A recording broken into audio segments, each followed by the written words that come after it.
welcome to my Saturday night streamathon, Beerathon.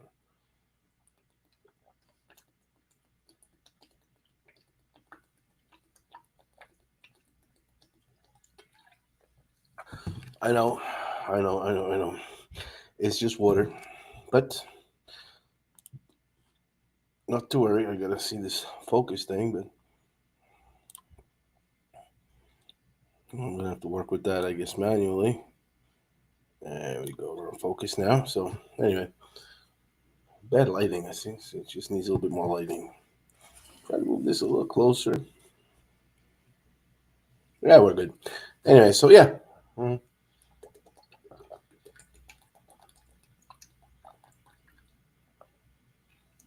I gotta start the beerathon with a good old club soda. Don't worry. We'll get to the main stuff.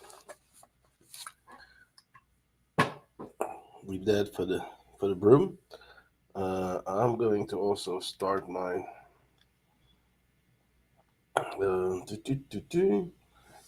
tracking here, so I see what's going on. Let's see notifications. I have not gone live yet. That I was going to. Am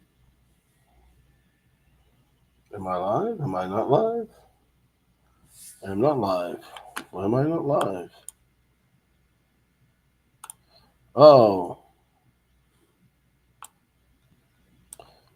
I didn't turn on my LinkedIn.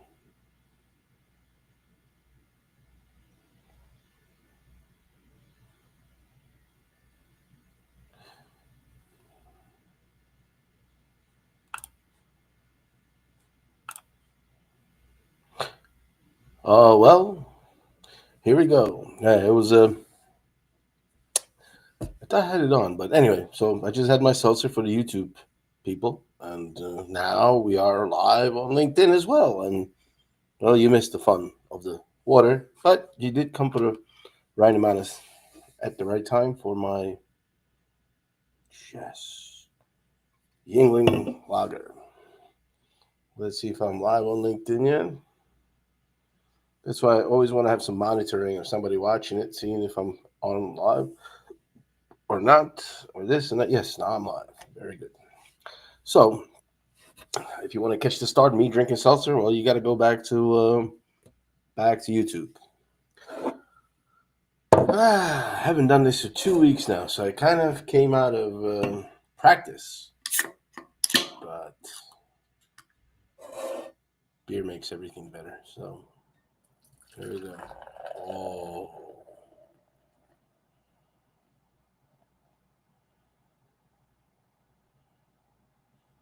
So one thing about these glasses that are 24 ounce, when you put a 16-ounce can into them, you can make a nice foam, and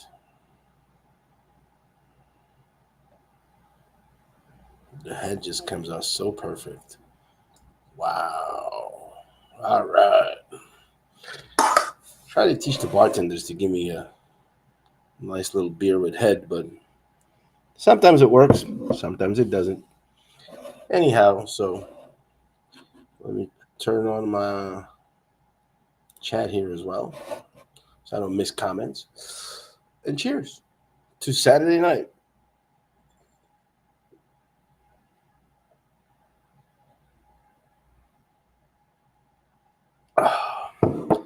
Keeping it nice and cold. Viewing details. Can I share it? Yes. Share via. No, I'm just gonna copy this. So knows this, but what do I want to send this to? He's not on there, so I did want to send it to two people. And just stick with me here. Stick with me here. And stick with me here. Stick with me here. Second. And third. Okay, so those are the three. Well, I can do four, but I don't think so. Anyhow, it's been a while, and so yeah, the technical difficulties were because my Restream account was, oh, your LinkedIn is about to get disconnected. So I'm like, all right, let me reconnect it.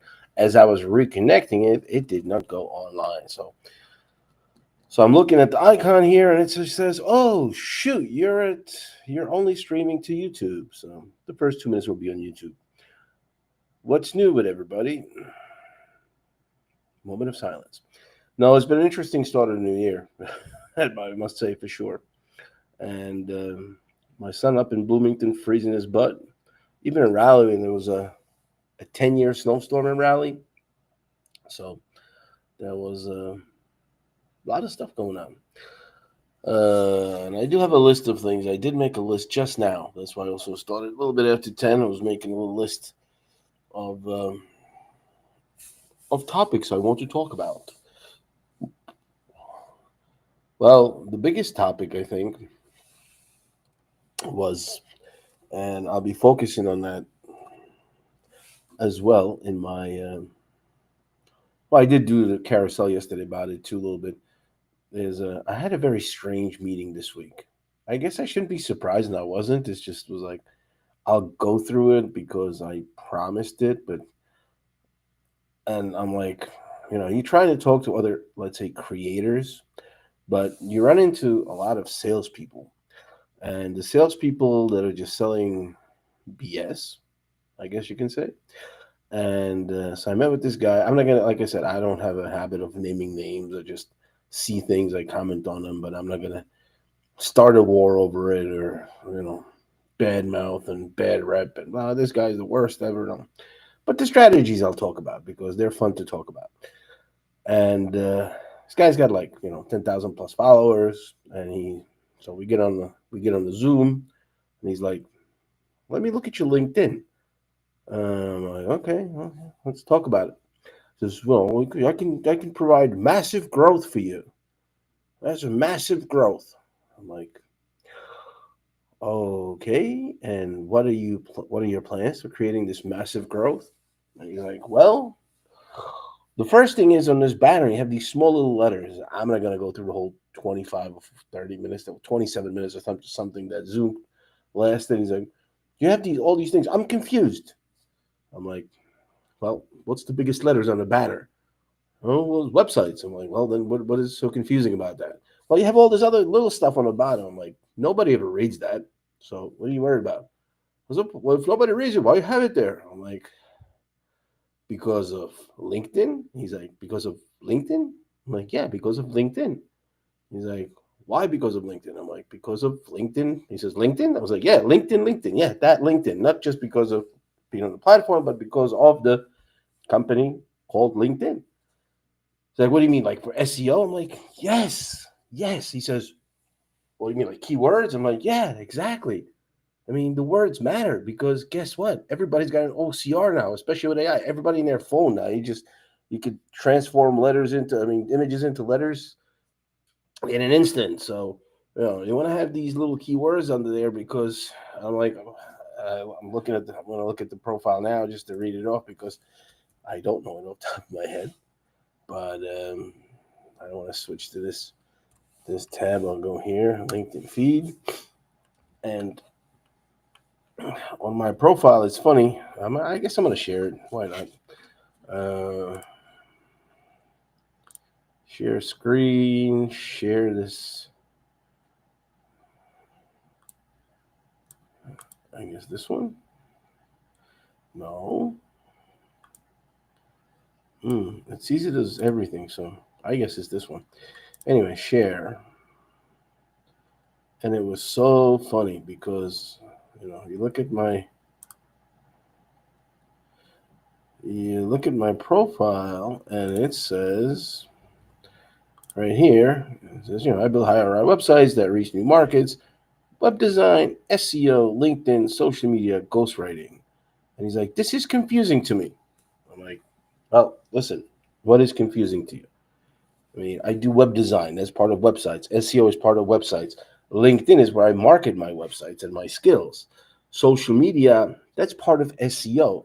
Ghostwriting, what do you want to call it? Blogging or text writing? Or, I mean, choose your keyword. I think ghostwriting is the most encompassing SEO term that you can use. So I'm like, it all's part of high ROI websites because these are the elements you need for high ROI websites. But it's confusing. You just have one message. I'm like, it is one message, but I also describe how many components there are. Why? Because people don't read that small little letter stuff, and I think you can't even you could barely see it depending on your size of your screen. So it doesn't matter. But what does matter, it matters to LinkedIn so that LinkedIn can categorize you into that category. So, yes, I have these other services that we work on and stuff. So he was so confused about it. And he's like, oh, this is not the way you do it. You have to do it this way. I'm like, no, I'll do it my way. Thank you. We got into a discussion of how to sell $5,000 websites on LinkedIn. And I'm like, but you can't do that. So nobody's going to send you $5,000 just because they saw your profile on LinkedIn. You got to build relationships. That's where we get into endless leads and and doing warming up and building relationships, networking. That's what it's about. That's what LinkedIn is about, and everything else. So I'm like, yeah, you can't just snowball. This will be more impactful. I could provide you with massive growth. Just let me fine tune your. So we got stuck on this banner because he just kept saying massive growth. I'm like, I'm not looking for massive growth. I'm looking for a sale. This is if you can do a sale, then hey, be my friend. Just go ahead, show me how to do it. Show me how to just do an optimized LinkedIn profile that people will go to and send me $5,000 to build a website. Oh, massive growth, massive growth. I'm like, dude, chill. It's kind of like I I know what I'm doing, and he was surprised that even the banners are being read by the AI, and I'm like, or by the OCR. I'm like, dude, you are like. So he was so confused, and then I actually, it was one of the few moments in my life where and I'd never do this. I wanted to hang up the phone because I'm like, the Zoom. I was like, I was about to hit like leave the meeting, like right there, because I was like, no, I'm not doing this shit. I'm like, I'm not going through this. So that's where we got stuck. We got stuck on on this, and then we ended. Then I sent him a pretty nice follow up uh, email. I was like, sorry we couldn't agree. He was like, well, I don't know, nice but polite. And I said, listen, you talk about massive growth, and you named two other people. And again, I'm not going to go to the profiles. I know them as well because this guy was a referral. That's why I was respectful, and that's why I was doing this. But he was trying to say he's massive growth because he was referred to somebody who's got 30,000 followers, but he had him before he met him because I know the guy longer than I know this guy, this LinkedIn guru from California that was really awesome and amazing. And I was like, listen, I know how to build LinkedIn. How do I? And I said that in the email. I says the two people you named are not doing that well with their engagement. One of them has a bigger group, but he has like 4 likes on his posts. Even if you have 30, 40, 50,000 people, and you have only 4 engagements on the group on your post, you're doing something wrong. It's either the content or you're not engaging with your network and you're not working your group, your network. So, and I was like, listen. Oh, by the way, after the phone call, I looked at his profile and yes, he disconnected from me. He was a second level connection. I was like, that was an ego hurt, really. I mean, he really got me, but hey, it's his it's his life. It's his issues. So he disconnected with me. So I sent him that follow up. If he didn't disconnect with me, I probably wouldn't have even done that. But since he did that, I was like, listen, let me explain to you. You have 10,000 plus followers and you're posting and you get like 20 likes per your post. And I have 3,000 followers. I work on similar numbers basically, but I decided to do LinkedIn with my son, and he has 12,000 followers, 1,200 followers. I said roughly 10% of what you have, and he's got bigger engagement than you. What are you teaching me? What are you trying to teach me? I mean, come on. And so him disconnected with me. He of course connected with my son and wanted to network with him.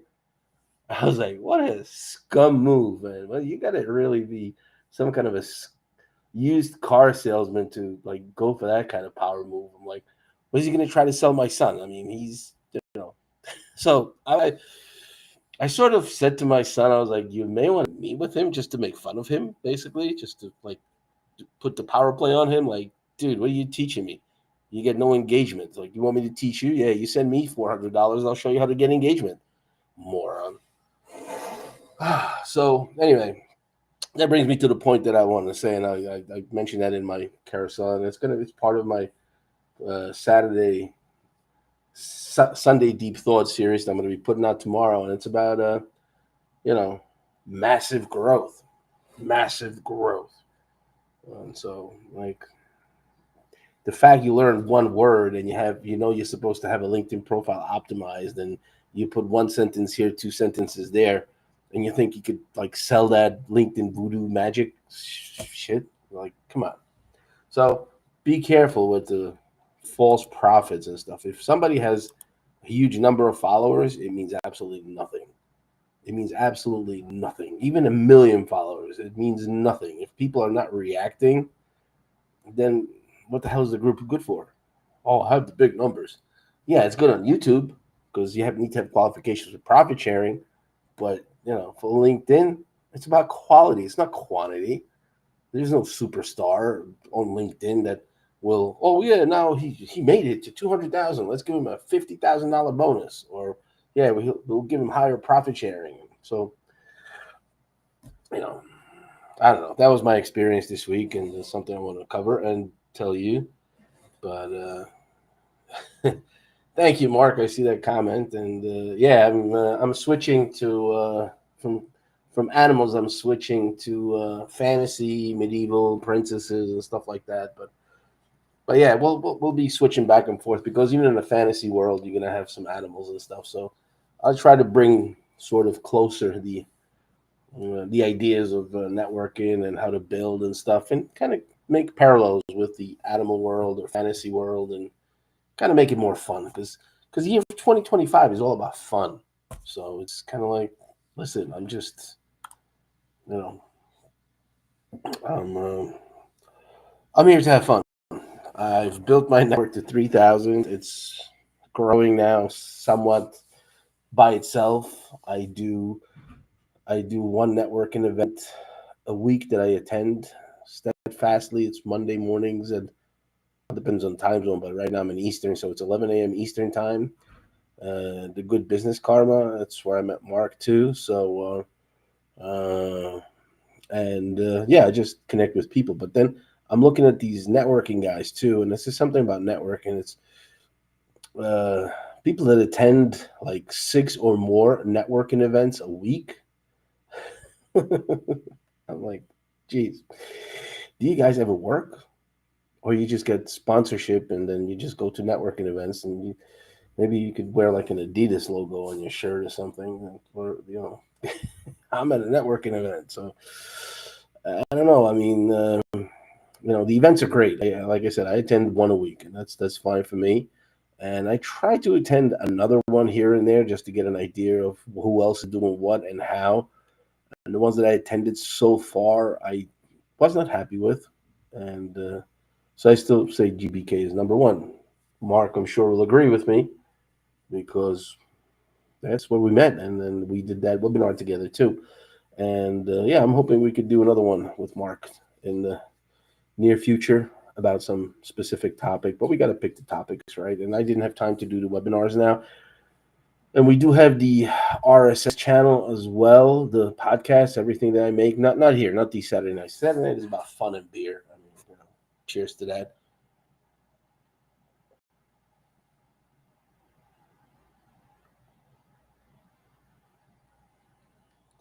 So that's what we.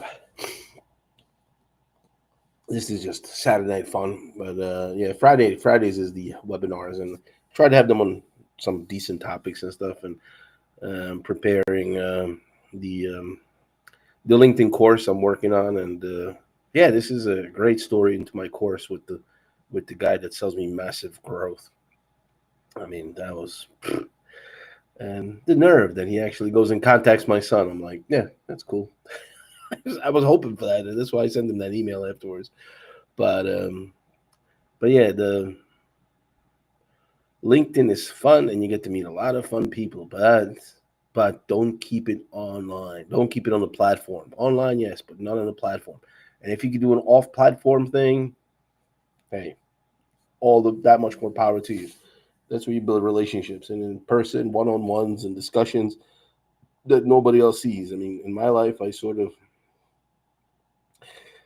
I have a long history of fun, and I'm always the party guy. But if there's a beer drinking event or a party, I never miss one. But also, you got to build the relationships outside, away, and this is something that lately has been missing a lot. And this goes into my AI segment that I wanted to talk about is people exactly with tens of thousands of followers, and they click post something. And I just had that discussion, by the way, yesterday with another potential client from the Czech Republic.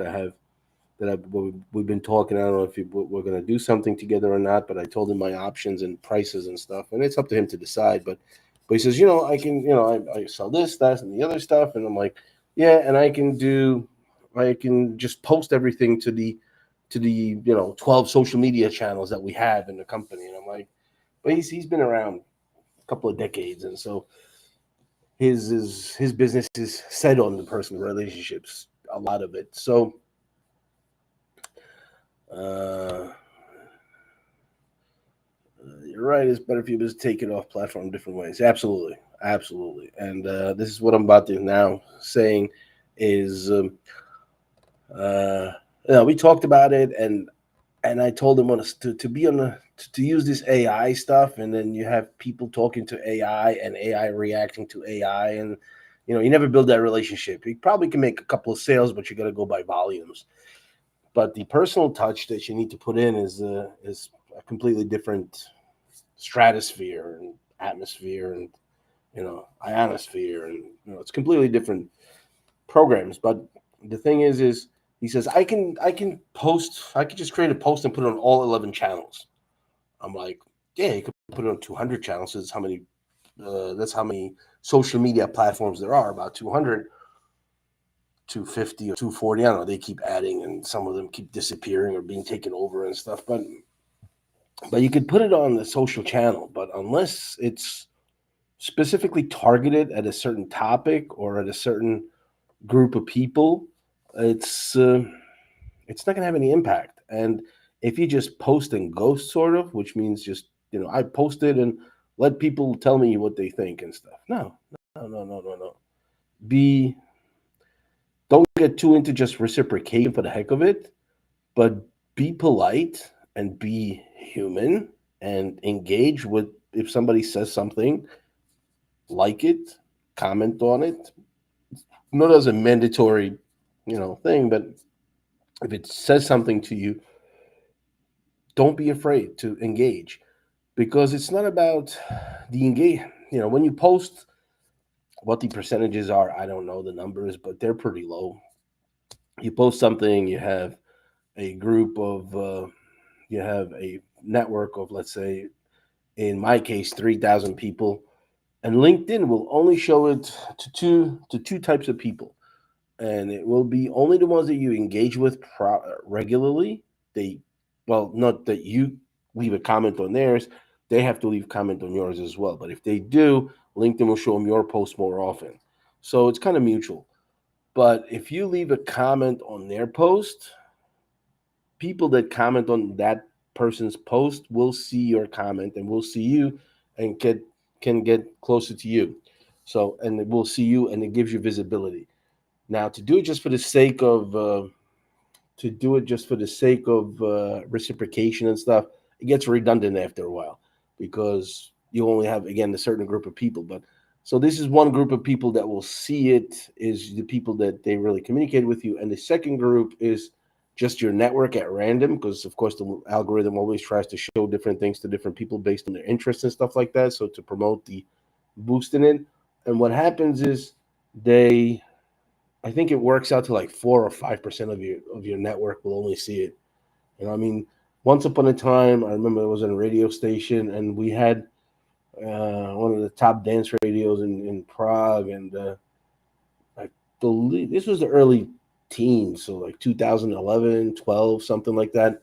And what happened was it was that year that Facebook did that, and it used to get like 30% reach to your group and your connection. So like this radio station had a, a Facebook page, and on the Facebook page they posted something, and let's say they had 100,000 people following it, and that post used to reach like 30, 40,000 people.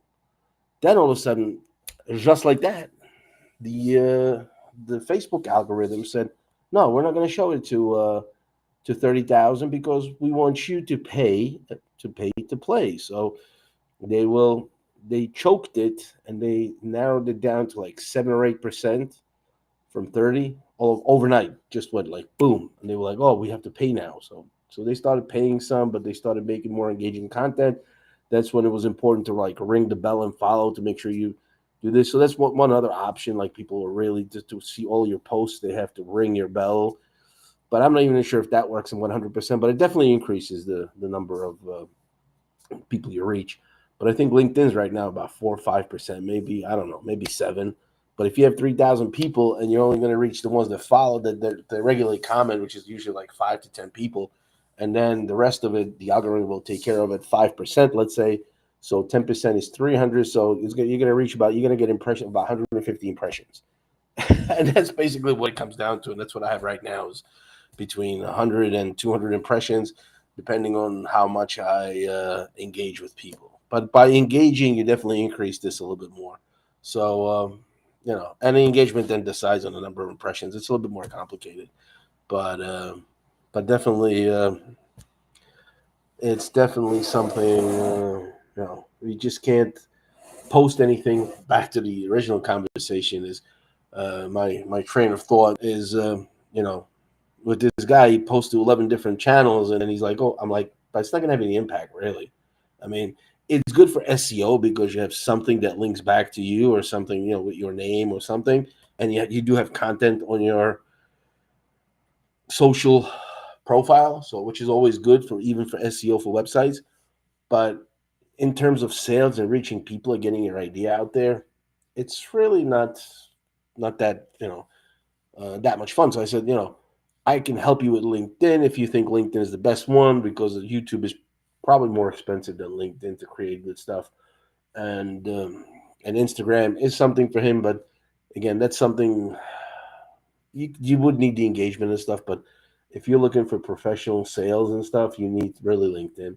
So I said, I could create one post for you, stuff like that. But then I also will put in those 2 to 3 hours at least once a week where I'll engage, and then if somebody replies 2 days later, I'll look at that and I'll reply back to them and stuff, and I'll keep it going. I'll start it off in a small way, see if I'll do it. But I said if he'll agree, but that's the way you do it. That's the only way you can build is by just adding the comments and stuff. And he's like, yeah, I know I'm supposed to do that, but I'm too lazy.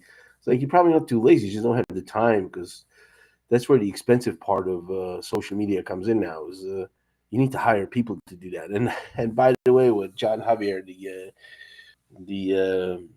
the Good Business GBK network and event organizer, he even said himself. He says we used to try to do this engagement through the AI, and going back circle what I started because I kind of trying to keep to that topic. But he says, we just now realize that it's probably better to hire somebody because we get better engagement and better numbers and everything. Because these people, they think that they can put everything on autopilot on AI. It's not the same. It will never be the same. And if you're just going to, these AI is great, and I'm not against AI at all. I'm just like I'm definitely using AI for a lot of things. So, and big chunk, it saves me probably 60, 70% of my time. But it does not replace me, and I will not want it to replace me because it's just not the way I operate. So AI is a great tool. It's like a hammer. I mean, you could bang that. I mean, I've seen people banging nails into the walls with their fists and stuff. But use a hammer. I think it's quicker and less painful, and the calluses on the hand are you keep them to a minimum. But using the AI as a tool in your hand is great. But hoping you can replace it and you can just sort of like cheat everybody and nobody will notice. I mean, there's only that many times you could unleash the algorithm's power in today's ever-changing digital realm that will boost your program to elevate your sales. Uh, blah blah blah. I mean, and people will just get bored with it because it's just not so much fun.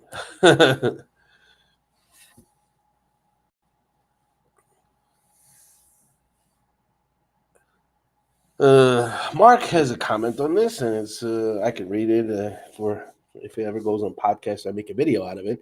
One LinkedIn post type I've noticed works well lately is having your link you share link to others you know, and then tag those people in a comment to your post. You'll get people clicking your link like a blog post to see what you said about them, and then most of them will also comment to your LinkedIn post, which boosts LinkedIn engagement. Yes and no, because it works. It's a good strategy, but you make sure that when you tag those people, they actually do comment. Because if they don't comment or they don't come to your post, they don't like it. Stuff like GBK. John always says list those people, and if like most of them would not comment on the post, then LinkedIn algorithm would see it more of as a spam. So it is a good strategy, but she's got to be careful with it because tagging people is a two-edged sword. It can work great for you because you guys can sort of support each other and grow your network together.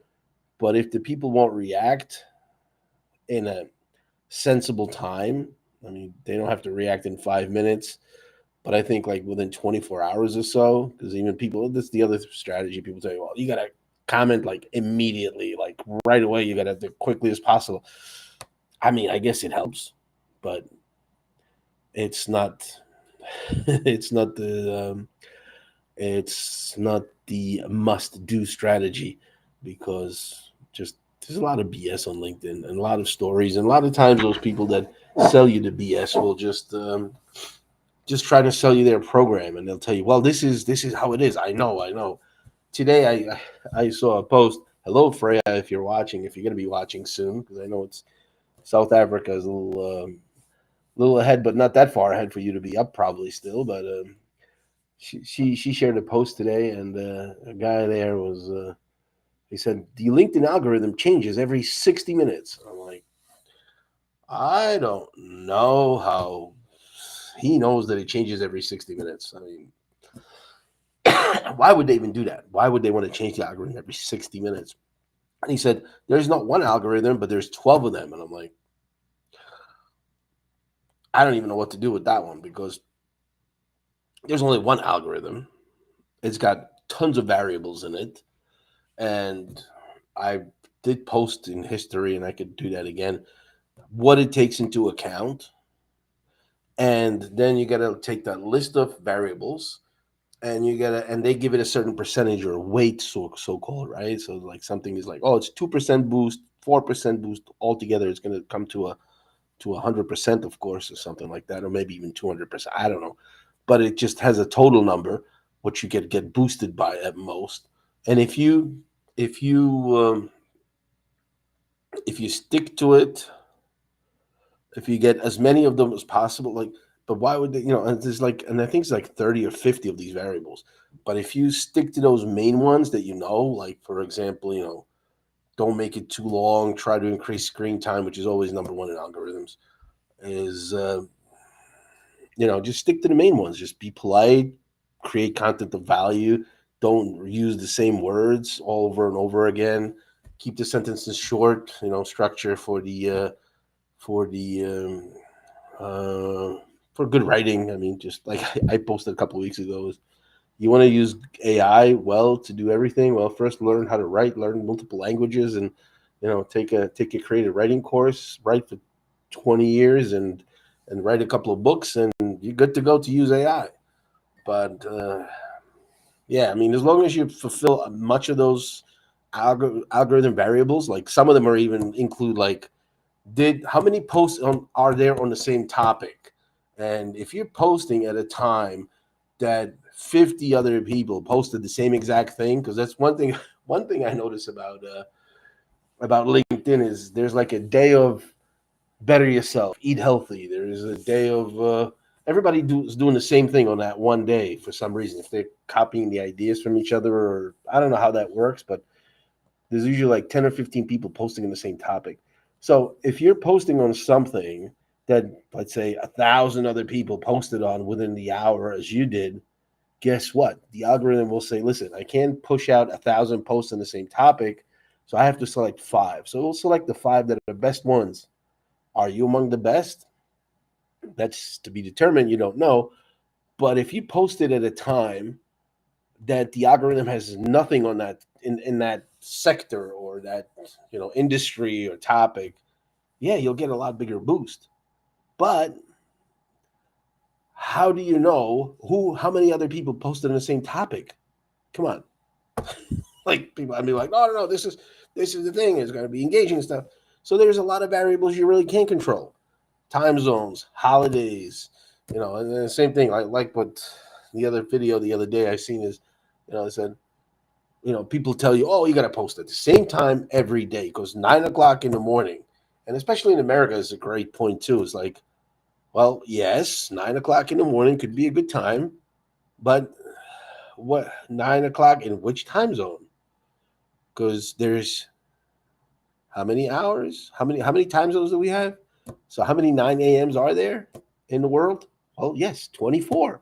So there's always 9 a.m. at some place. So if your target audience is in Japan and you're posting at 9 a.m. in New York, it's not going to work. And post 9 a.m. in New York, it's 6 a.m. in California. So if you're looking for customers in California, may not be a good time. So post anytime you want to. Don't listen to these butter me up and sell me your $300 course people, because that's all they're looking to do is butter you up. Well, let's get that. Let's suck you up in a biscuit. Oh no! So post whenever you can and make sure you're engaged. And yeah, I did a whole thing about warming up the algorithm. Now I had a lot of fun with that because I've seen that a couple of times again. How you got to warm up the algorithm over the last couple of weeks or months. And I was just like, I'm sick of this algorithm stuff or warming up. So I made fun of it. But the way I warm up the algorithm now is after the stream is over, maybe I will do a post. I will post my massive growth ideas post for Sunday's deep thought. And when I will engage? When I do my laundry in the morning. And you know how many impressions I'm going to get? Same as today, same as the day before, plus minus. I mean, depends on how much I engage. Today I didn't engage much. I still got like 100 or something. Otherwise, I get 200, sometimes 300, sometimes only 120. If I don't engage at all, I even got 90 something this week because I just didn't have time to engage all that much. But by engaging at any time after you post 6 hours, 8 hours, 12 hours, you will get that sort of an algo boost. But what it is really because you're engaging, you're talking to other people's posts, people will see it and they'll be like, oh yeah, look, he commented on Mark's post, he commented on this post, and yeah, so that's where you get that visibility, and yes, this kind of wakes up the algorithm. But yep, exactly. We all post when we have time and we're in a mood, and there's days I actually I have two problems. Is I don't have time to post every day, so I did skip a few days lately, and also because I'm working on my son's profile as well. I mean, he's doing it by himself. I'm just sort of just adding some power words and changing the structure of the lists, how it goes logically, and just give him some topic ideas, and then he writes his own feelings about things, and he tells his own story. I just kind of just just like kind of a now is the Australian Open, so I'm kind of like the coach. I sit by the sidelines. I just like just move this over here a little bit, just move that over there, but play your game, do your thing, and build your own relationships and stuff. Uh, so that's what I'm focusing on now, and then like I said again, the LinkedIn course I don't have much time for. It's in my head. It's just not on paper, and I have to record some videos, and then I have a huge offer I just received too for lead generation. And my friend Jason, if he stopped by, is watching. He loved my sentences. Who needs lead generation? We need clients. So don't give me leads. Give me clients. That's what I want. So anyway, we started working because I have a background, or my history is in life insurance. I was a licensed life insurance agent, but then I was like, my biggest problem was I did not have leads.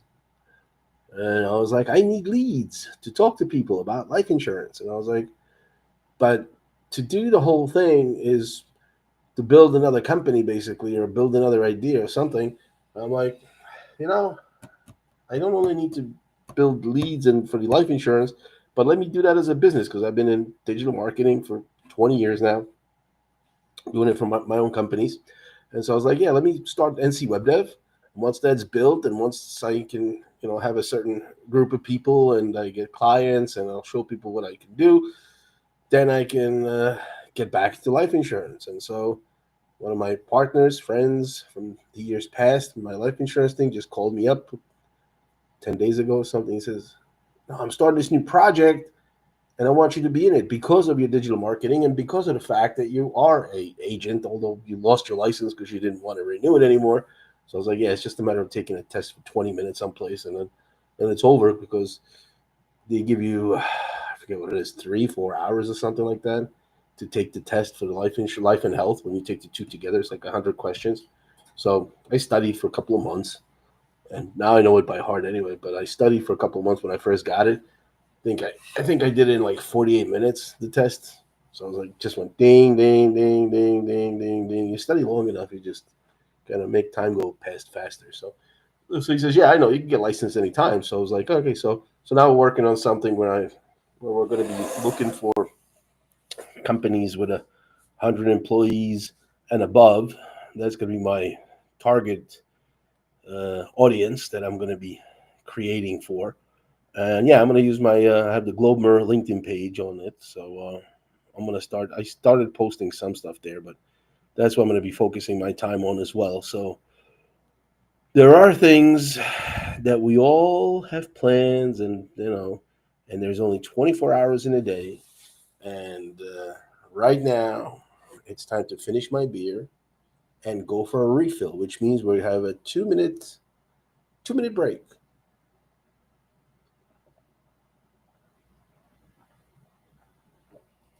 So I'll see you in 2 minutes. Edison, countdown.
And we're back.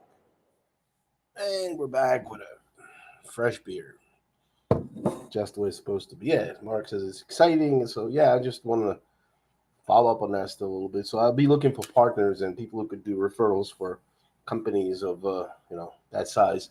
But, yeah, so that's something what I'll be talking in my one-on-ones and my networking now about because I will be the chief lead generator for this newly found company. I got the life and health guys. I'll get licensed as well. We got some people coming. We got some companies on the way, and we'll start the show. So that's going to be one of my new projects on the side because something that combines well with digital marketing. And today is probably going to be one of my next webinars. Is the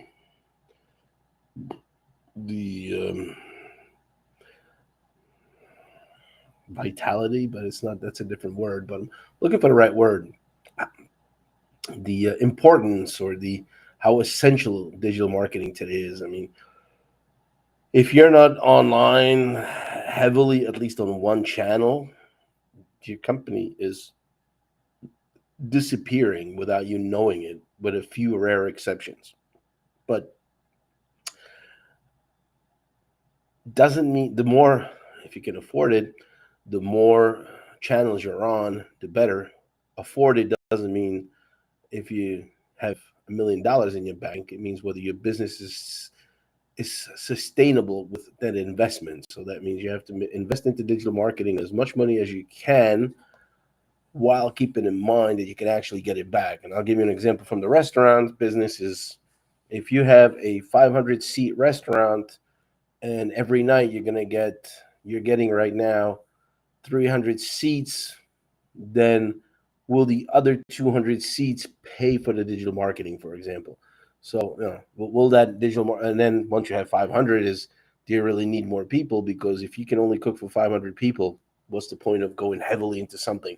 You want to keep a presence, so you want to keep the some investment into digital marketing, but you don't need to go heavy. If you have at 100% capacity, you're not looking for digital marketing to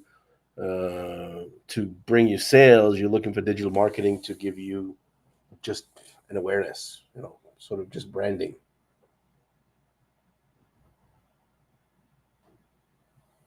But yes, everybody needs digital marketing. So that's my what do you call it? That's my sermon for Saturday night. That's what I was looking for, and without getting into much of without getting into much of religious stuff, we can move on. And I covered most of the stuff that I want to really cover in that 1 hour. Wow. Massive growth, Voodoo, LinkedIn, AI post, design, and podcast. I did say I was going to do one fun thing, and I will do that right now. And I'm going to,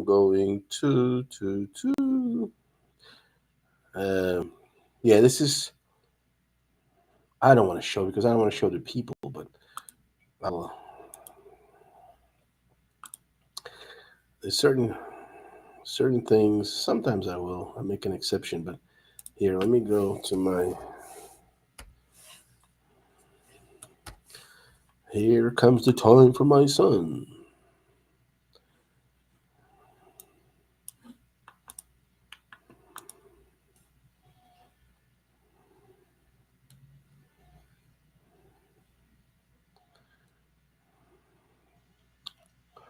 And copy image.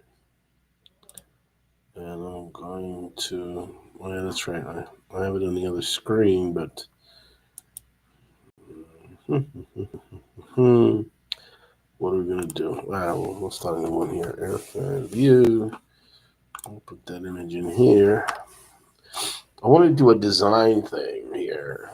Now we're going to get into the fun stuff of designing things. And I'll do it live. I think it shouldn't take me too much time, but I'll use this. And I will also Save it. And I'll save this into Global Productions. I'll go into graphics. And it is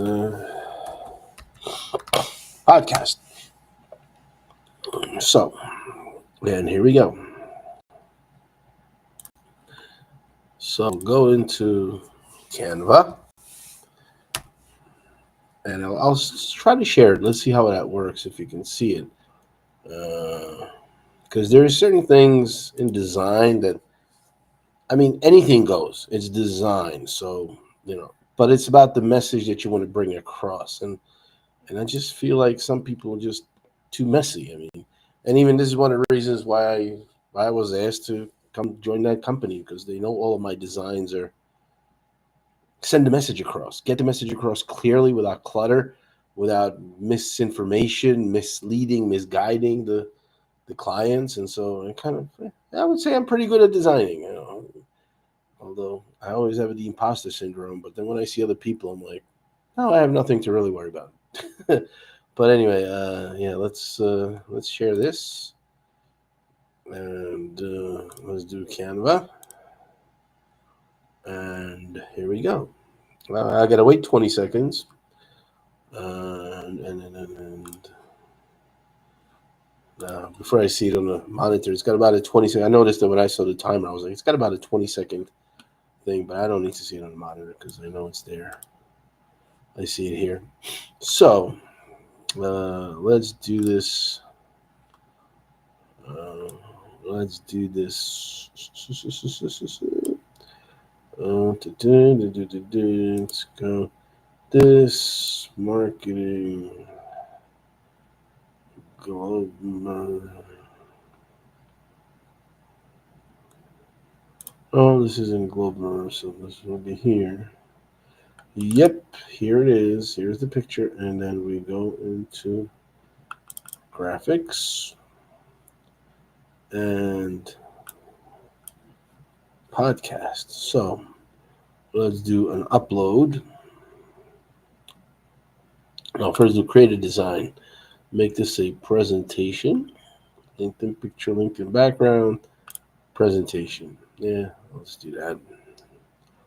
Because my son joined a guy that's had a good time, and I don't know him, but he was on a podcast. I'm sort of looking forward to listening to it maybe tomorrow when I drive around and stuff. But right now, I haven't heard it yet. Didn't have the time. Here are my beer pictures. I was selecting one. There's my new post tomorrow. And they did this thing. And I'm going to, oh, it's a square one. Okay. So, well, we will have to do a square one. So let's resize to, let's see what the size of this picture is. 1080, 1080. Okay. So resize, custom,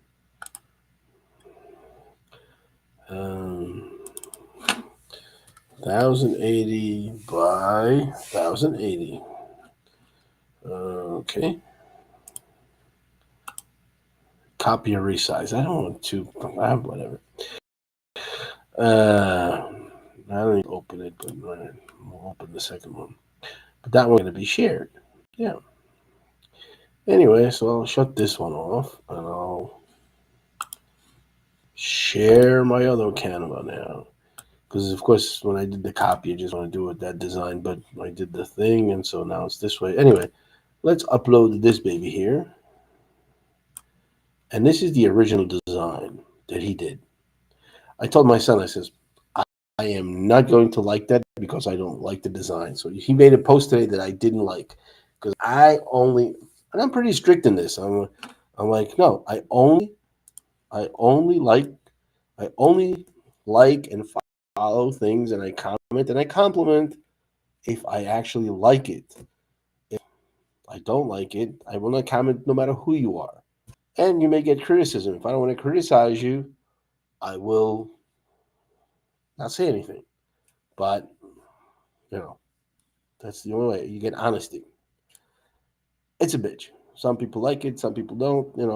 But I'll tell you honestly what I think. That's the way I am. I'm not gonna BS people. Anyway, so back to our designing. This is theirs, and here I'm gonna do design, and I want to do AI. Yes, how easy Canva is. I mean, you know, we couldn't find anything. Okay, so let's do an AI. Oh, come on.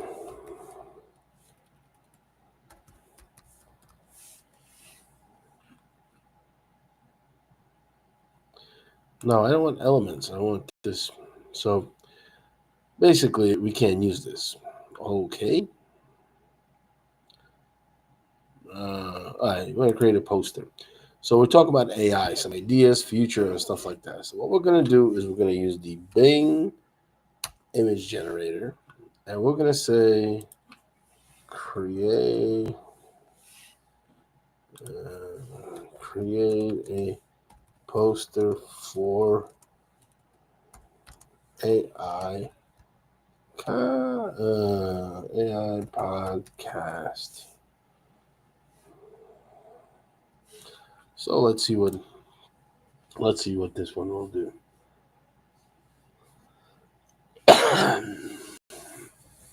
There's just too much stuff happening on that image, so but let's see what Bing AI will do. And this is pretty cool. Some of the ideas you don't see it, but I'm not really going to.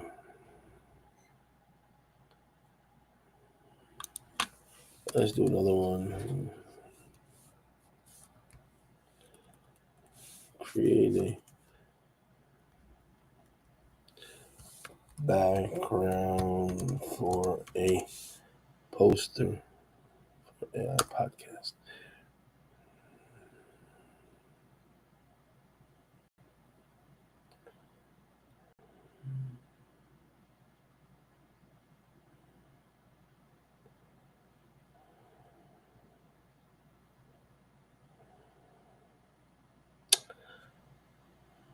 None of this I like, but this one's not bad. Let's do this one.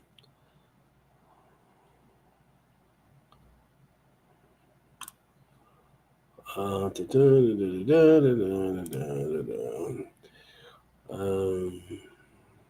don't want to show all the stuff that comes out, but here we go. Graphics, podcast, background. I think this is something we could work with. Might even delete some of it or whatever, but you'll see it now. Here we go. Upload. And again, we're going to upload this one. So we could use this as I just generated this image for some reason, just for whatever it is worth. This. And yep. And this I sort of like. Let's change the pages. But if I go into full, yeah, probably. So we're going to talk about AI podcast. This is something I would start because I think that's pretty interesting. There's a lot going on there, and yeah, and you could use a lot of stuff that was here. So you just go, and I never used this stuff, so it's pretty interesting. Anyway, so Westlaw Coding Podcast Episode 1 AI featuring. Okay, so that's what we have here. And let's see how we work with this.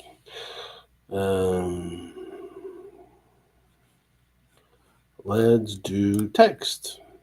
Add a text box.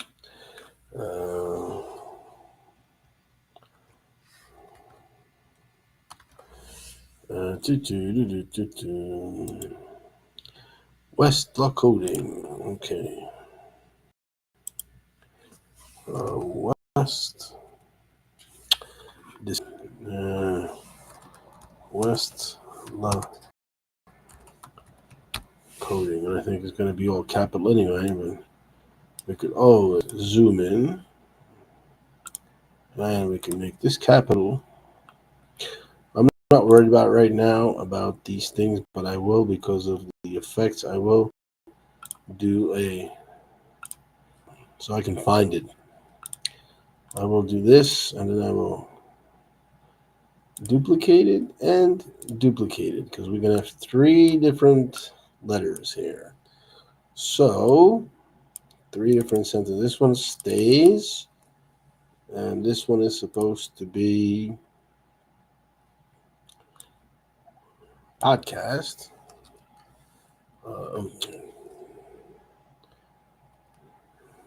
Podcast. I gotta go back here.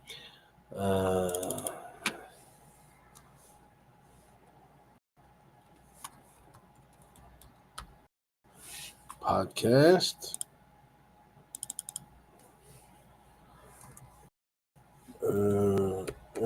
Episode 1 AI.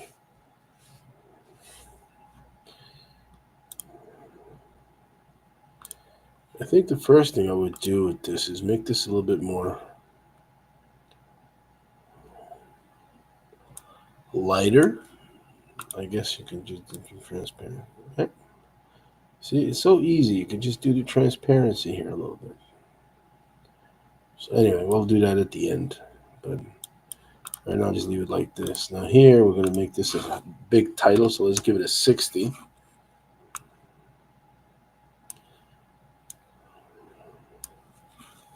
Let's Luck Coding Podcast. 40. And I wouldn't even make 3 lines. I'd make 2. Because why do you want episode? Why do you want to have so much stuff going on there? If you could just do it in 2 lines and you could break this up nicely. So what was that? Ep1 AI. Okay, it was like make it shorter. Okay. That's even better. Ep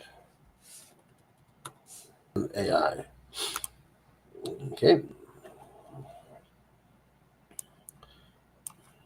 So this could sit right at the top. I don't like putting things all the way to the top like this, but we can at this time right now. So we'll see. And then we have featuring one more. And featuring. So duplicate.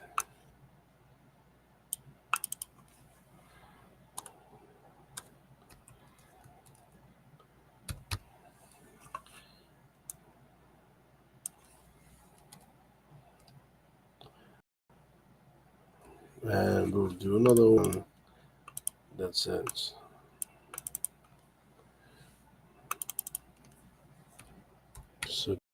subscribe. And then we have another one. It's way too much text and it's way too big, but we'll work on that. And it says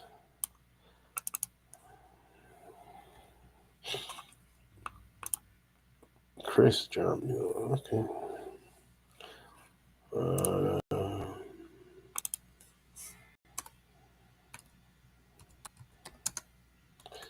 Oh no, Chris John.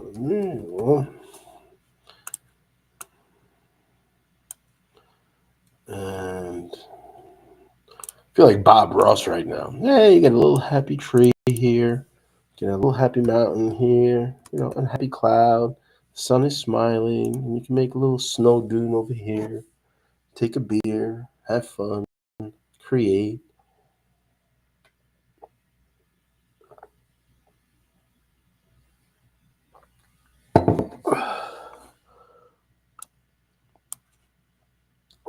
Let's see.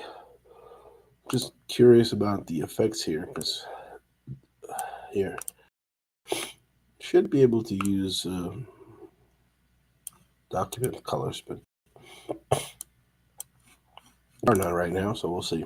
Anyway, so now we have all the text there. Well, just the logos, but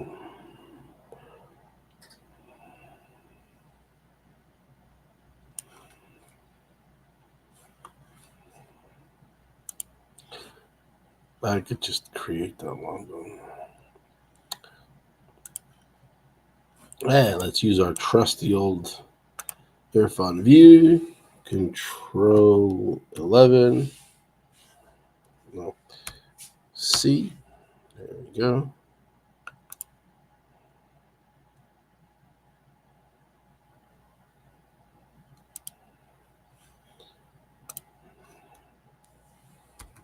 Logo 1. And we're good to go.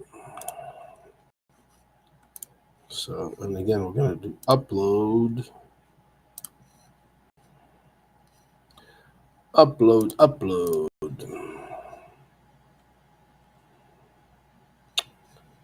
Here.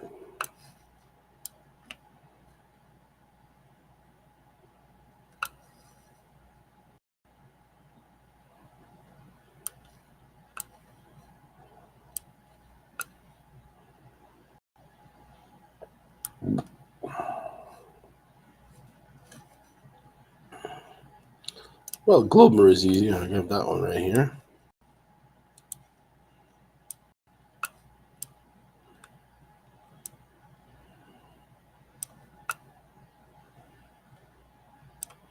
That one's good. And let's just do background remover here. Let's see what's going to disappear. Perfect. And we're almost done. Just going to play with this a little bit. But first, I'm going to do a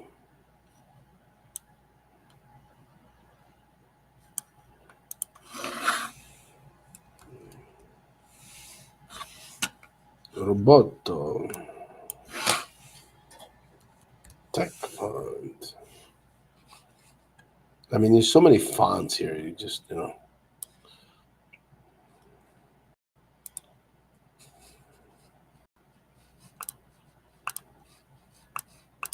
I don't say you don't need 60. You're going to be doing 40.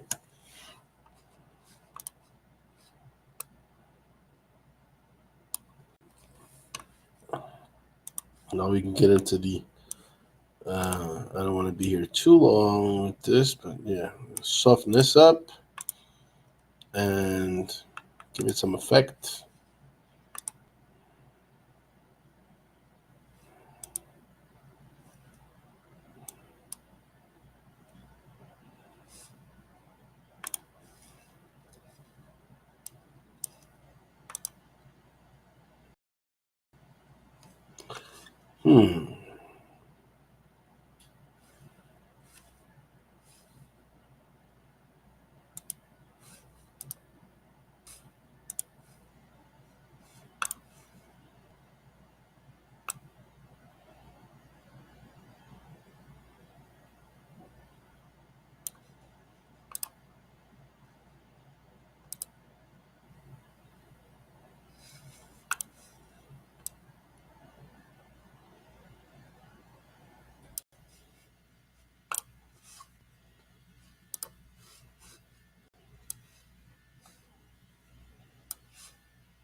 It is this one.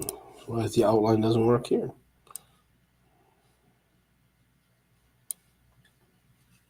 Oh, because I have the color here. Right.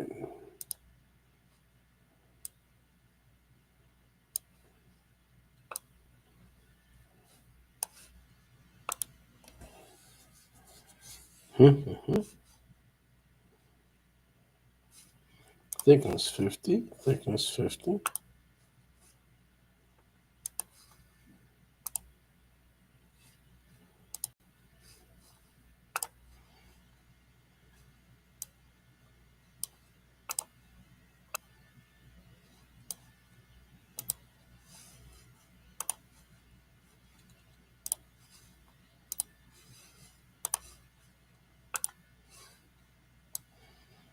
Is that what I did? Yep, that's what I did before. I was just going too quickly for this, but I'm not sure if I want. It's not too visible, so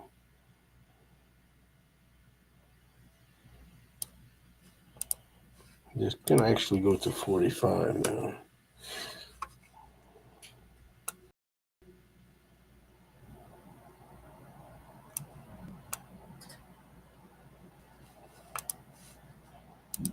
And this one's got to be different colors, so this one's going to be darker. Yep, that's the one. Or I could do lighter. No, gotta go with the dark. Black or this one? No, this one's better. That's the same one like we had there. Okay, so it's not this one, it's that one. Okay.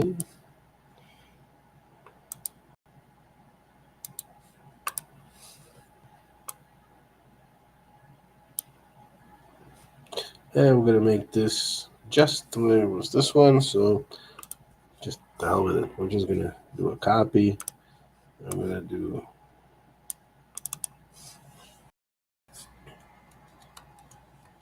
at the one AI.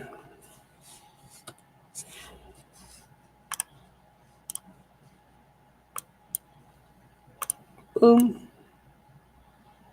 Boom.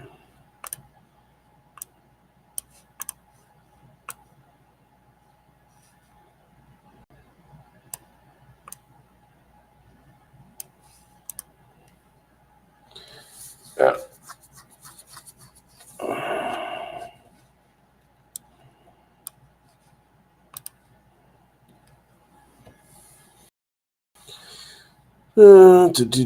Do.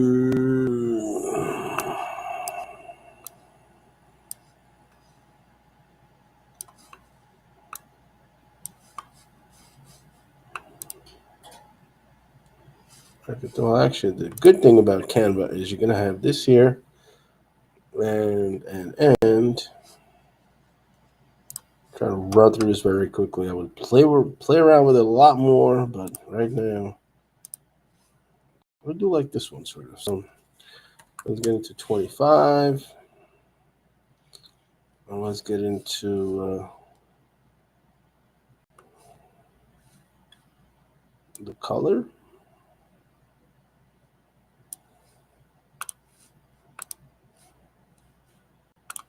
Effects, this.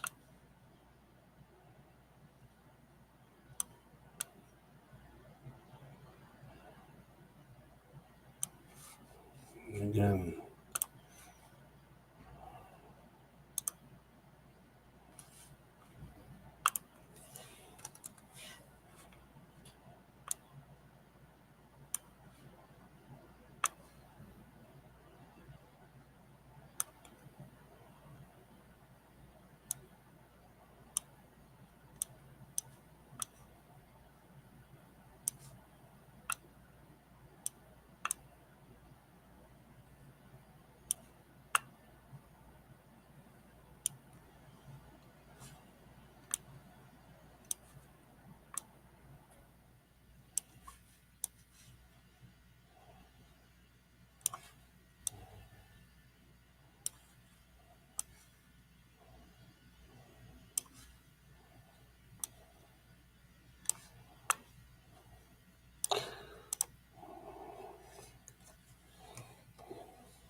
Almost done.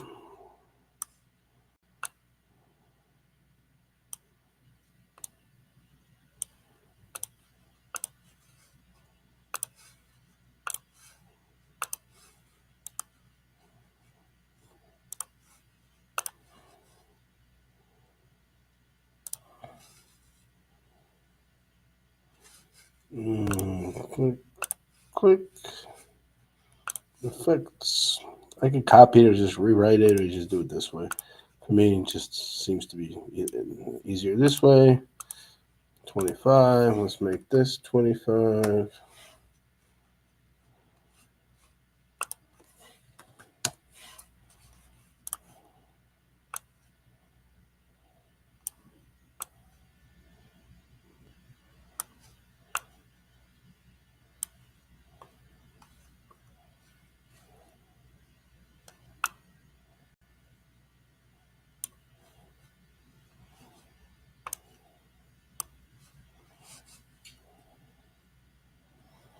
We'll go back to the original font, which was the wide something. Yep, that's this one, if I'm not mistaken. Yep. And we're going to do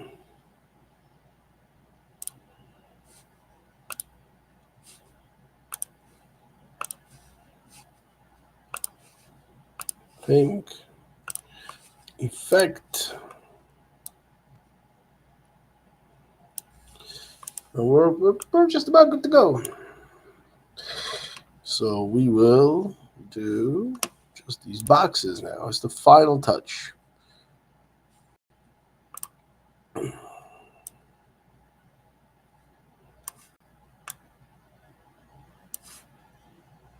Where's my subscribe?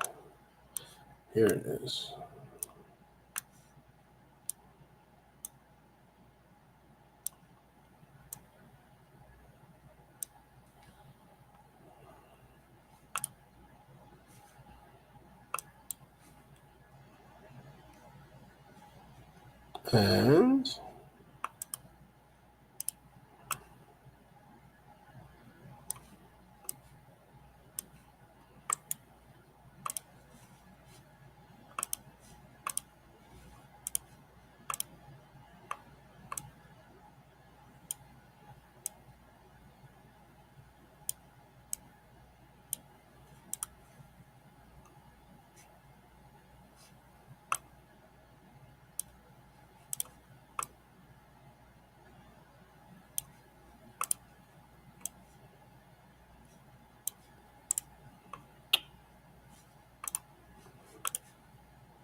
And now to the fun part. Final test. I'm going to take this.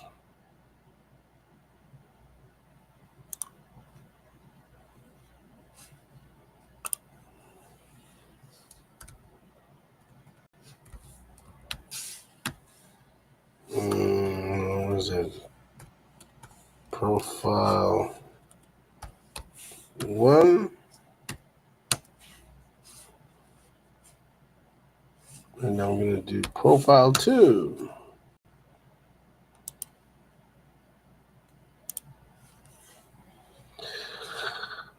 Ooh, profile 2.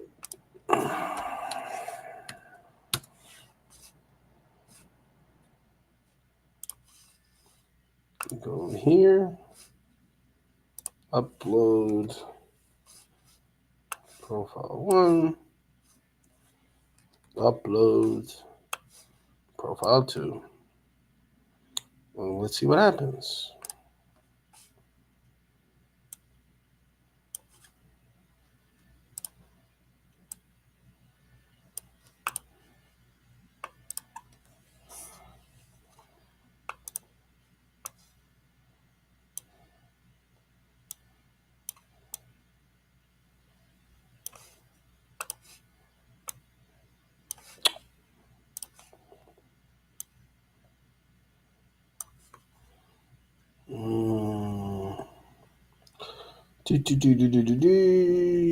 Layer back. Layer send backwards 1. Okay. And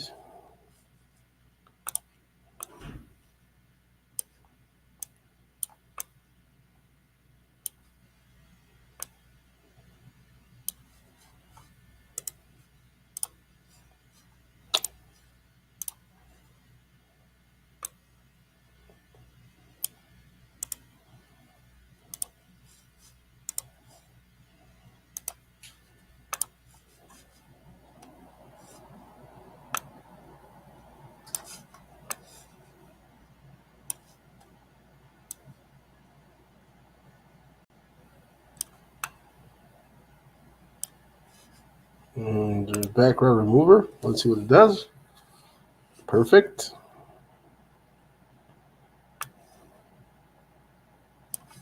So I'm going to do element.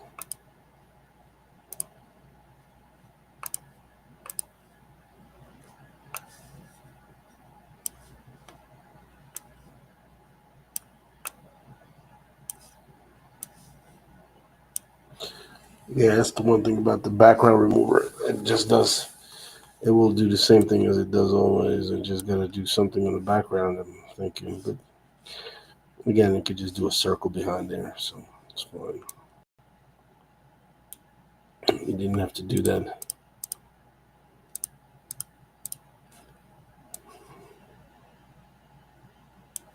This one, and let's do this one.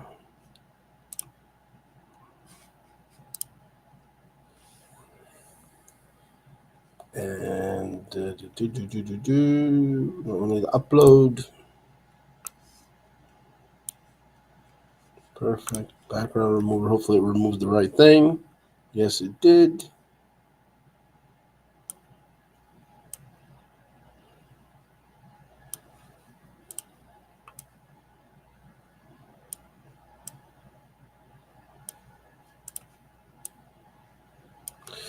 And then the last thing is just circles.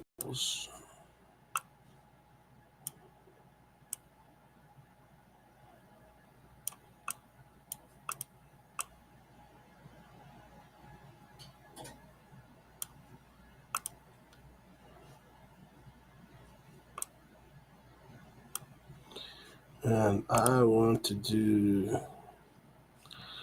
well, what I'm going to do is I'm going to do transparency, like backwards.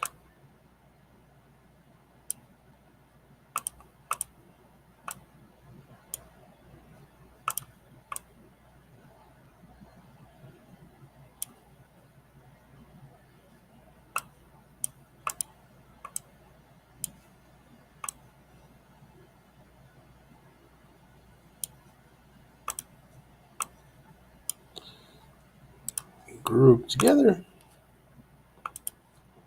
Same thing here. Let me do.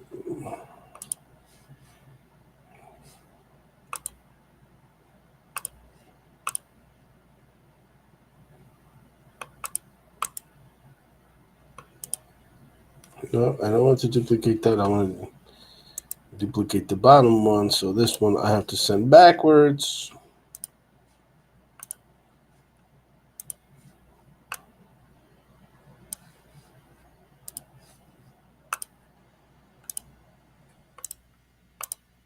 There we go.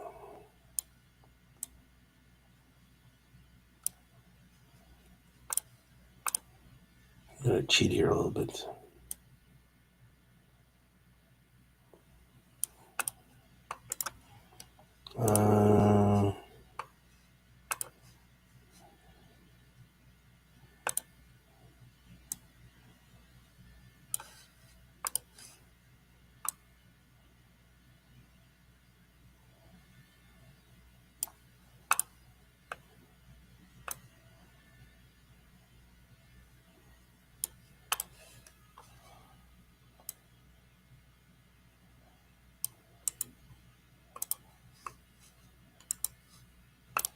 And there we go. There's a little line here, but we can always move this. And then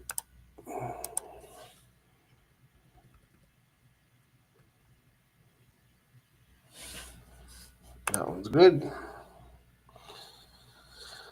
And of course, you could do another thing for these logos.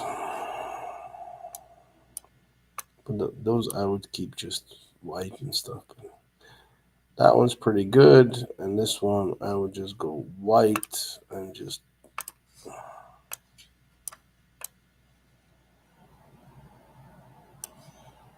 Then we'll do a pretty blurry one, and then we'll send it back.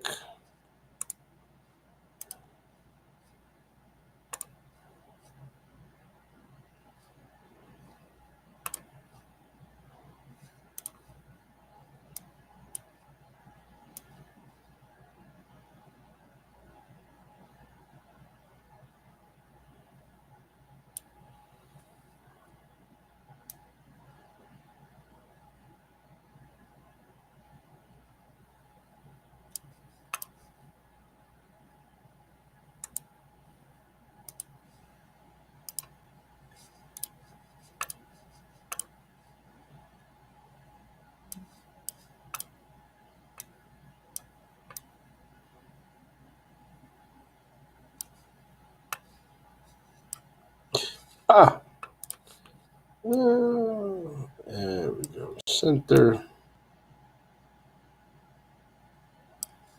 Center. That one works pretty well. This one works pretty well. And that's it. We're done. It took me, what, I don't know, 20 minutes. Something like that. Maybe longer.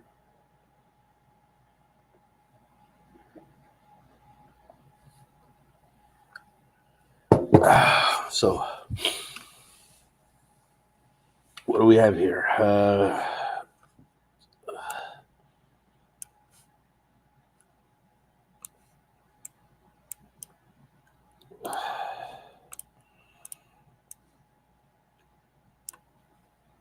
Group together. Group. I know his shoulder's missing here a little bit, but just works the way it works. And I think this works pretty well.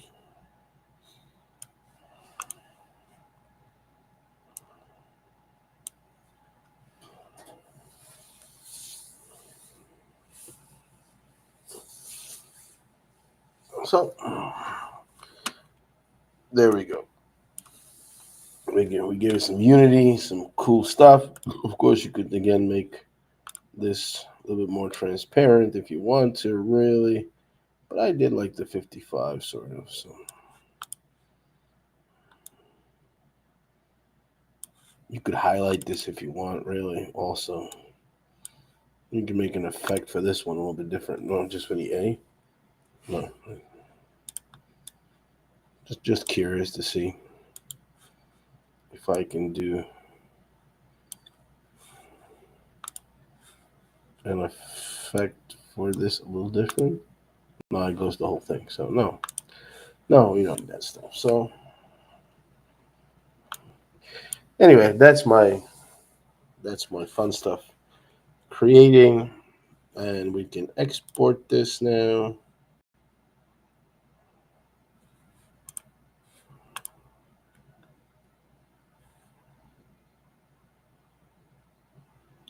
You could do this, a million other ways. You can make the line stuff, but I kind of like the steps uneven and stuff. So,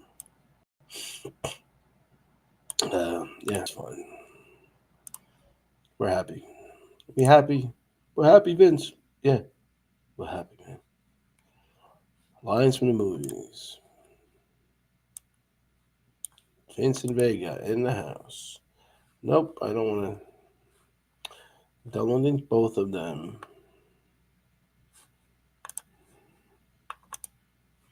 And I don't want to because I don't need this one here now at this point.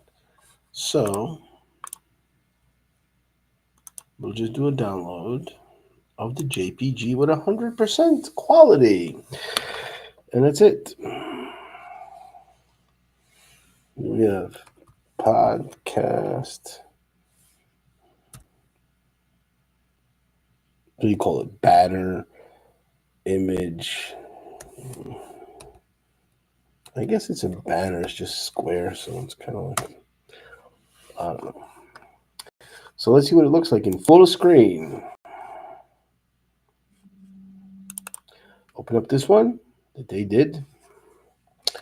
And open up mine. Now, I don't know. I'm sort of proud of myself, but hey, people are strange and people like different things, and this is the way I would do it. This is the original. This is my version. You can play with the font. I don't like the fact that it's not too readable, the font perfectly. So maybe able to work with it some other way. But if my son's watching, he can let me know what he thinks of it. By the way, my son, dearest, Karel Mergel the fourth, which is something that's missing here, but okay. The fourth should be there as a brand. Oh, somebody's getting ice, which reminds me, I got to do this. I'm thinking, what did I miss here? No.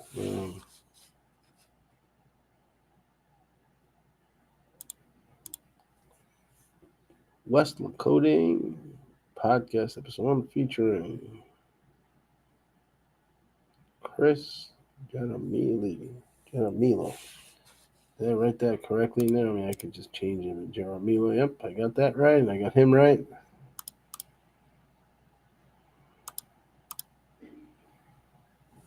I like the longest one things this way. It kind of, I like it. It's missing like a date and stuff, but I guess publishing date. But those are just ID things that wow, it's delayed. Let's see what happens when I join now. Should be caught up a little bit. It's getting a big delay, my phone, for some reason. No. I'm like a half hour delayed. It's not even 20 seconds anymore. Wow. Oh, I'm not. Because I don't. I'm an idiot. Sorry. I'm looking at this and I'm like, you still see it covered because I didn't share the screen. Because you can't. You gotta do the. I forgot. That's why I'm like, oh, 20 minutes. I gotta get used to this stuff. So replace screen sharing with a window, which is this window. And now we can look at it. Let's see. Anyway. I gotta rename this so that they come back together.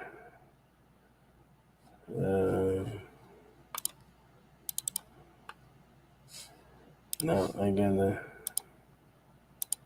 podcast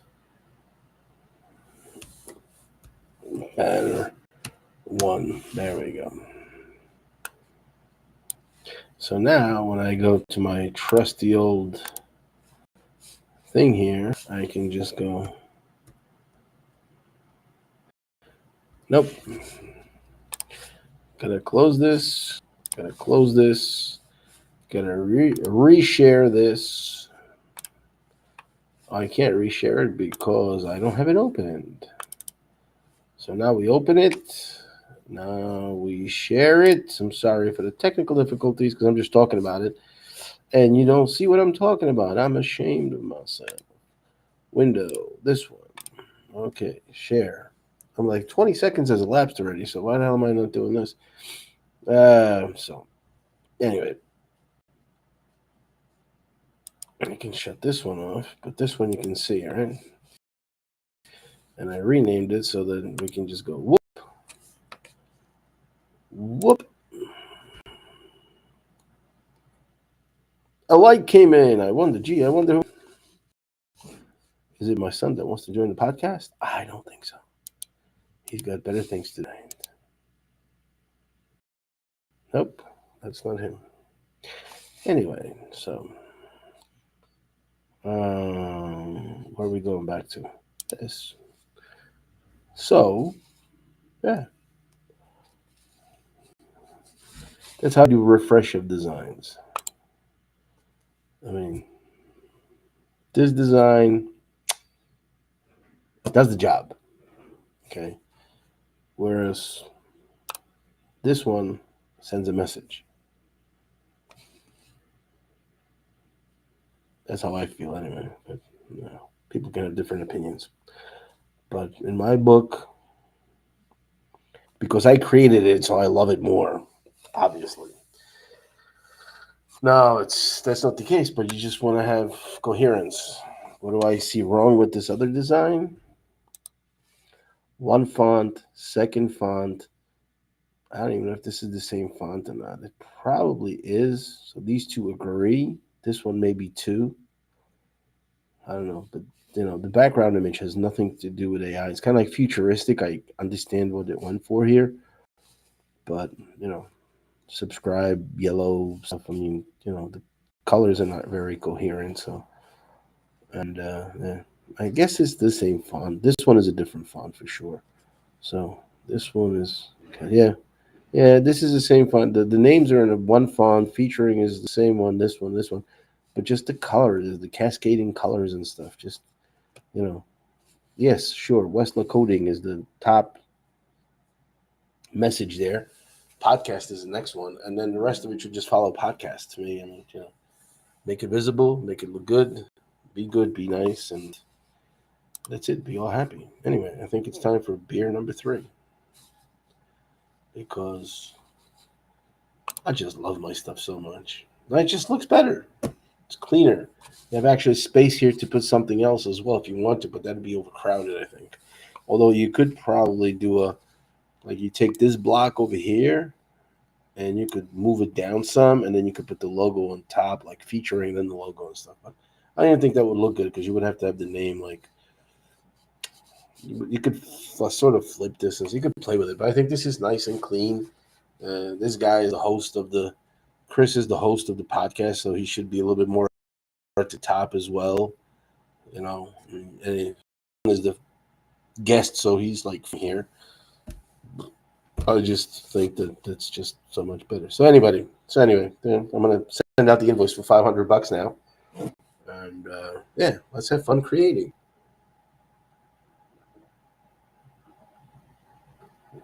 And let's go to the 2-minute break for a beer refill. Stop sharing. I'm on full screen, and I'm going to the countdown. I'll see you in a bit. See you in 2 minutes. And I've been on for an hour and 38, so I think we're going to be wrapping it up here, maybe.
Oh, so quick! I didn't even get a chance to get the head in there too much. But hey, it's beer.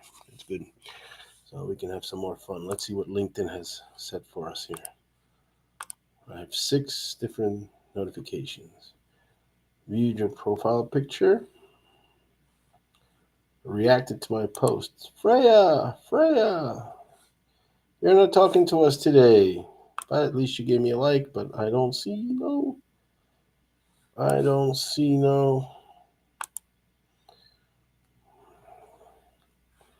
Comment there. How you doing in South Africa there? Here it's pretty warm, but my son is freezing his butt. Cheers.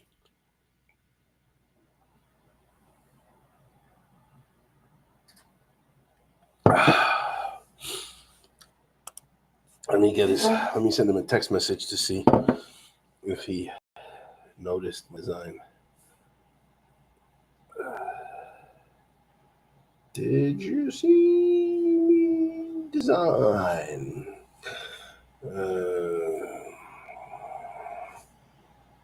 What do you think of the final product?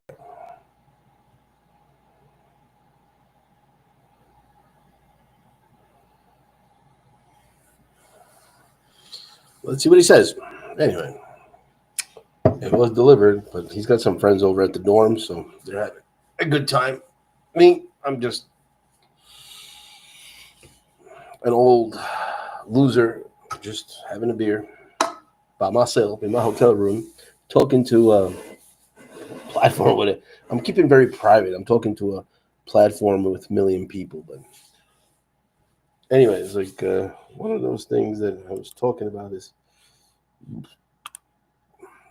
got to tell stories. Oh, we have a comment from Freya.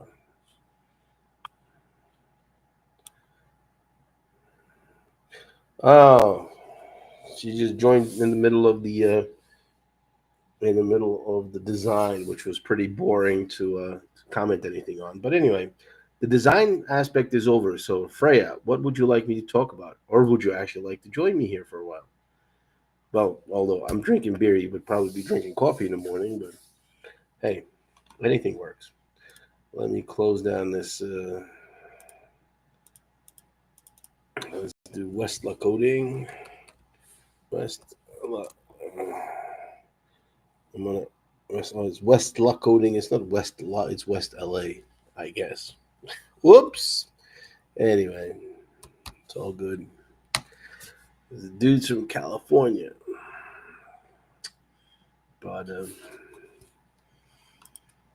yeah, when you catch me on a rerun, there you're gonna hear some stuff about my adventures in meeting with people with Freya, and yeah, we'll see. And then late Saturday night, and yeah, I'm gonna be probably moving in the coming weeks. I'm just still waiting to finish some things here in Raleigh, but I will be moving back up north because, as I mentioned, the founding company wants me there, more closer present and stuff. So we'll see. Let's see if they send me some message back. Oh, push the oh.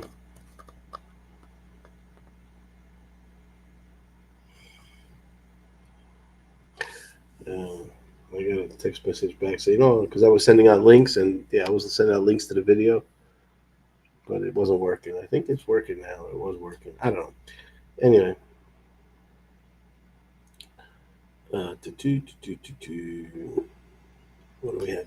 So yeah, I'll be traveling again and moving along, and we'll be going to New York because of my design, digital marketing, and just you know digital skills. I mean, I've been online for ever. I think that was the guy who was just downloading games from BBSs of other people before the before Pirate Bay. Let's put it that way. I don't know if any of you know Pirate Bay, but they've been pretty much defunct now. But we've been passing on games and downloading. And my first games I played were on Atari, ColecoVision, but also on audio tapes. Have you ever seen a game played on audio tapes? Those are the first games I played because I had a tape recorder that you put next to a computer. I think it was a COM port, like communication port, which was the old modem ports that you have, and you put that into that was a printer or a COM. I think it was a COM port, and the regular tape recorder. Like if you remember tapes, tape recorder, you plug it into the Atari computer, and you just upload the I two cows, and you had to literally like because the tape is it was like for example you got a 60 or 90-minute tape on a magnetic strip. You're gonna have certain data, but there was like let's say 5 minutes in there was a next game, so you can have like 3 or 4 or 5 games on the one single audio tape, and you put it into the tape deck. You rewind to that one stop or pause or whatever on the signal, and that's when the next game started. So you plug it in and you press play, and it uploaded into the ROM of because the computer back then had ROM memory, it didn't have hard disks, and I had a supercomputer because it was a gaming computer, and it had 128 kilobyte RAM, not ROM, RAM. No, it had RAM. It had 128 kilobyte RAM, and yeah, it was not ROM. I mean, ROM was something different, and so it had RAM, 128 kilobyte RAMs, and you had to upload.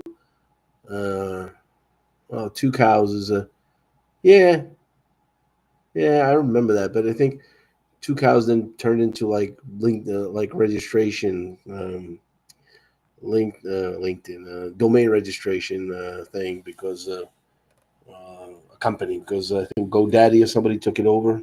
I don't know, but two cows I don't think I used. I like I said, it was just from BBS's, and we downloaded it to the tape deck. So the tape deck was also plugged in, and you could record the game on the tape deck, and then you just brought it to your friends and stuff. And I forget what it was, the five and a half, yeah, 3 3/4 and 5.5 floppy disks. So and you could have double sided density and single sided density and double density, single density. It's crazy, and all you had is like I don't know, 700. I think the floppy was under 1 megabyte, so it was like 720 or 718, and you just flip it, and then you could. And I remember playing this game. Well, Zork was one of the first ones. It was only a text game, but still, you had it was a texting adventure. But you had to flip the discs. I forget what was it. Forgotten Realms. I forget. I think it was Forgotten Realm or something like that.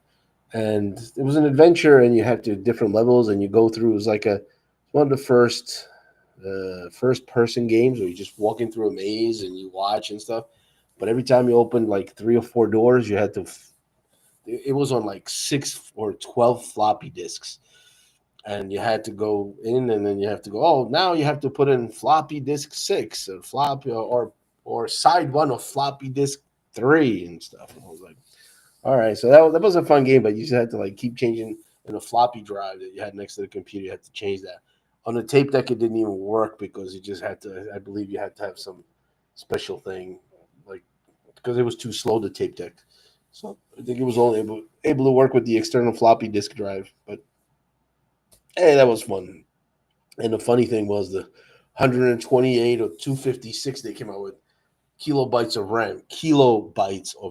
So I'm like, yeah, well, we moved on a little bit today, so we're good.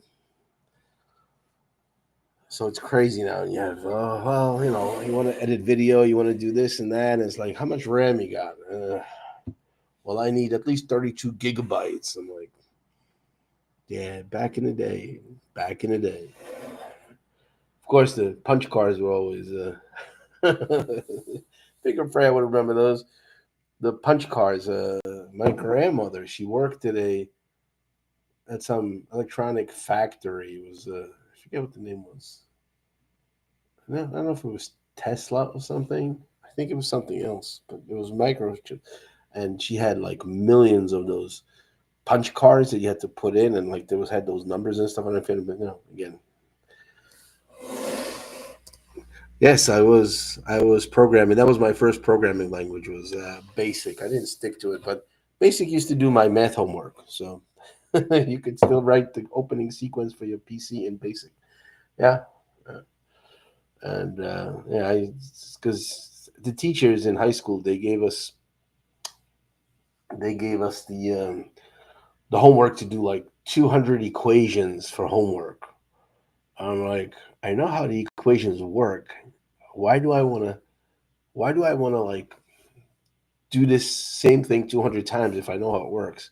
So let me just write a 5 line, 4 line basic routine, subroutines and stuff. Just 10 go to 12, and then you enter x equals, and then you have an input, and I put in the number, y equals number, and so it's 10, 20, 30. Sometimes it was 10, 15, no, it was 10, 20, 25, 26, whatever. And then the lines were numbered, and then at the end you just do that equation. So it's kind of like grab x equals line 10, y equals line 15, and whatever, and then at the end it just spits out the number. So basically, I did the I did the homework the way where I took the examples and I wrote the routine, and it was like input X. So it was like 25, enter, 10, enter, 15, enter. And I was like, oh, and the result is, and I just wrote it down. And I did that 200 times because it was quicker to write the 5 or 6 line program than to actually do the math. So I was like, "Nah, I'm not going to count this." Chariots of Fire. I do remember the game.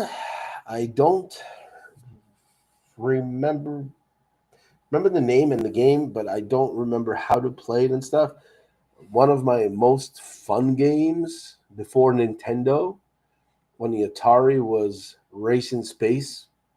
It's the dumbest game ever. It's just two rockets going up, and you're just racing your friends. But we used to kill each other over that one. I mean, this is like who makes it through the maze of the asteroids coming across, because it was kind of like it's a spin-off of like sort of Frogger, except you're supposed to get into the space and there's things going left and right, and so you got to kind of like go up and down, slow down, speed up and stuff, and you're almost there, and then some little thing comes across really fast and just kills you and shoots you all the way down when you're like half an inch from top of the thing.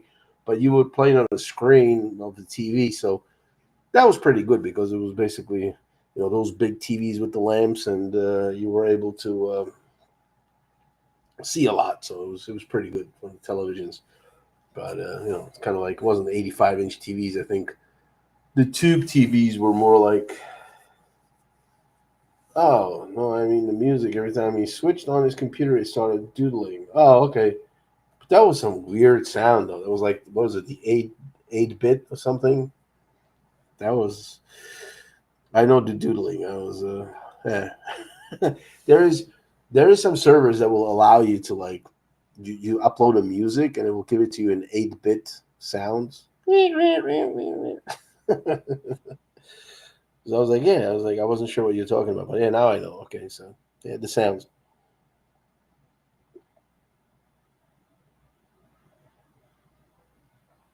So, and then my most fun thing in school was when I went to high school, and I was doing my homework like this in basic, and then I go to my high school, and I'm like, I think it was a sophomore year, when I said, forget what year it was, but I believe it was sophomore year. I went in January. I said, of my sophomore year, midterm. I said, uh, listen, I want to take programming, and they said, well, if you want to take programming, you have to start with basic. I said, but I already know basic. How do you know? Well, I just kind of just read it at home, just bought a book and learned how to code in basic, because it's just a couple of words. It's pretty simple language. So they said, okay, well, you can take advanced. I says, I don't need basic, the level 1 basic. I need advanced basic because I want to continue knowing something in basic. So they said, okay, so you can take advanced basic, but you have to prove your knowledge. So basically, I said, okay, no problem. Give me. So they said, oh, here's the final from the basic 101. So right there on the spot, I was like, how long do you want me, like now? I was like, so I sat down, I wrote the code that they wanted. It was okay, you could go to advanced basic. And then I started learning. Then I did a year of Pascal after that. And then I did,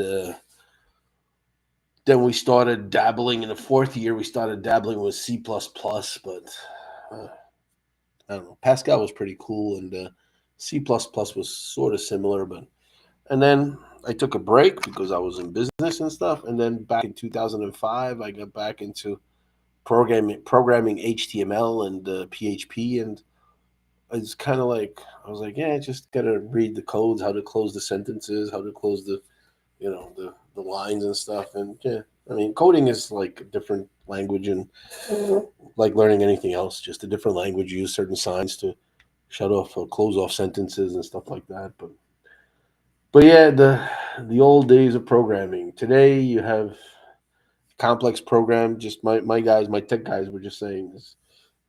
Yeah, I had like a 200-line program, and I gave it to the AI to simplify it because getting into web design now is you want your website to do something, but this every letter in the code increases the size of the code, of course.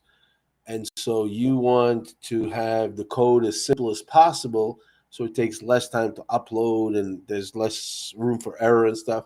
But just to make a long story short, my tech guys were like, the AI stuff that just is a year ago, he said, this is great, the chat GPT, because basically I have a code that's like 200 or 300 lines, and I gave it to ChatGPT, and he made a 6-line routine, wrote it, and he says, "Yeah, it does the same thing." And he's like, "Yeah, it was doing the same thing.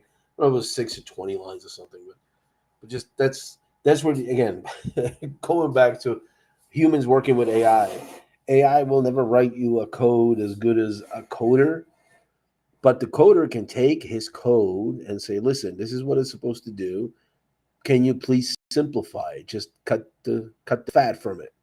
And the AI will do a great job. And it will. It's a great. It's a great. It's a great. It's a great. It's a great. It's a great. It's great. It's great. No, it's a great tool to simplify your work and to cut down the time, because in coding, first you got to look for the errors, because like sometimes you miss a semicolon and you're screwed for the day. So you give it to the AI, it analyzes it, just boom, boom, boom, it finds it right away. So it saves you a couple of days. I got another story about coding back in the day. It was fun. I had a friend in the Slovakian Military Institute of Physics, and we were talking about programming, and he says, programming and computer speed. This was in the 90s. We were talking, but he says, yeah, about 10 years ago, before Pentium computers and processors came out, coding was basically, or doing anything computing, not coding, but computing was uh, at a level where uh, he said, what we do is we put in this complex equation that we wanted to calculate. And basically, my work at the Institute of Physics back in the early 80s or mid 80s, he says, was where I came in the morning, I entered the equation and the variables and stuff that we wanted to compute. And then I went to make a coffee and I watched it do its thing. By 3 o'clock in the afternoon, it pretty much had the computing done. So we looked at the results and we said, okay, that's pretty cool. That's pretty cool. Let's do it this way, or maybe we forgot something else. Let's put another variable in there. So they entered it and they went home because it was going to do another work for like 8 to 10 hours. So they came back the next morning, collected the results from overnight computing, and that was it. So that's when computers were like very simple and basic. And so, but today you can calculate these things in a matter of seconds. But that's when programming and stuff. This is the old days of programming, where it took a lot of time to find every little last dot, period, close the parentheses, open the squiggly things, and everything. I mean, just you have to find everything manually. And the computer, and the more data you gave to the computer, the longer it took, and the longer it had to compute. Today, you ask the AI, and it compresses your 200,000 line code in what, a couple of seconds.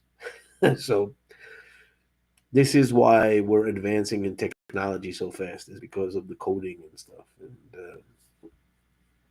yeah, you don't realize it how much we're uh, surrounded by coding and stuff. People don't realize that even a simple, and I'm not talking about smart refrigerators, I'm talking about just regular refrigerators, just the thermostat and stuff. Just even a couple of years ago, they had washing machines and everything. They all are driven by code, because there's a processor. As long as there's a processor, it needs to be coded. And so anything with a processor, even a television set, even the old, before the LCDs and stuff, they had they had to have codes and computers and stuff, and so coding is a big business. That's why a lot of good coders are well paid, and it's hard to get them.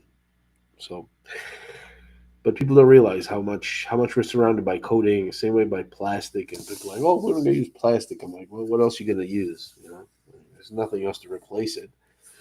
And again, not to get, not, I don't want to get into politics, but just about practicality of things. But for example, when they say, "Well, we got to go green, so we should use bottles," I'm like, "Yes, bottles are recyclable. Plastic is not. But if you're going to be transporting a ton of stuff in 100,000 bottles, the aircraft or the boat or whatever you're going to haul it in, and it could be also a truck and whatever, it's going to haul a lot heavier load. And so, because plastic is light.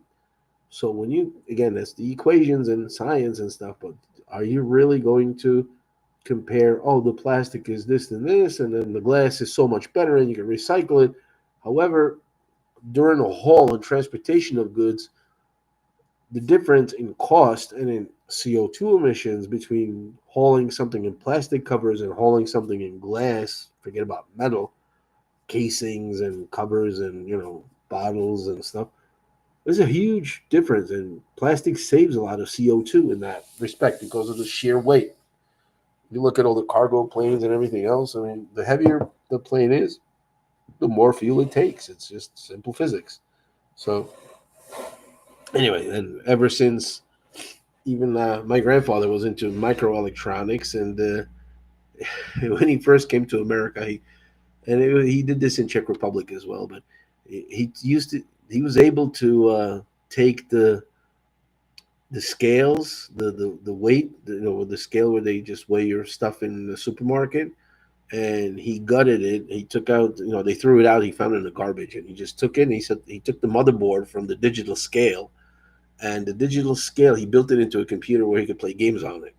I'm like, oh, that's pretty cool. So this is how you could do. You know how they say in Cuba they still refurbish the old American cars from the 50s? Well, this is how you can build your own computer. You just get an outdated, it's not going to be fast, of course, because it doesn't have all the components and the power and stuff. But you could basically, if it does computing, like a simple calculator, again, is just a computer, nothing else. So, anyway, that's my stories from the history of computing.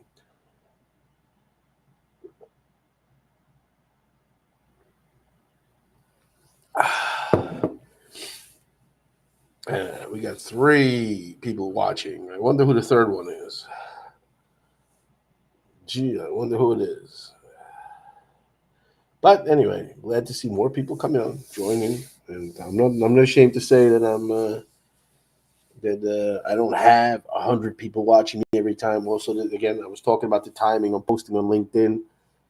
I don't, I mean, my primary target market is North America, and Saturday night from 10 to midnight is not primary, not prime time for LinkedIn users in the east on the East Coast. California may be a little better, but they're usually at dinner at this time anyway. So, what is it? 9 p.m. in 9:16 p.m. in California. So people are probably just coming home from dinner. So maybe I'll wait around for another hour and talk to the California people when they get back at 10 p.m.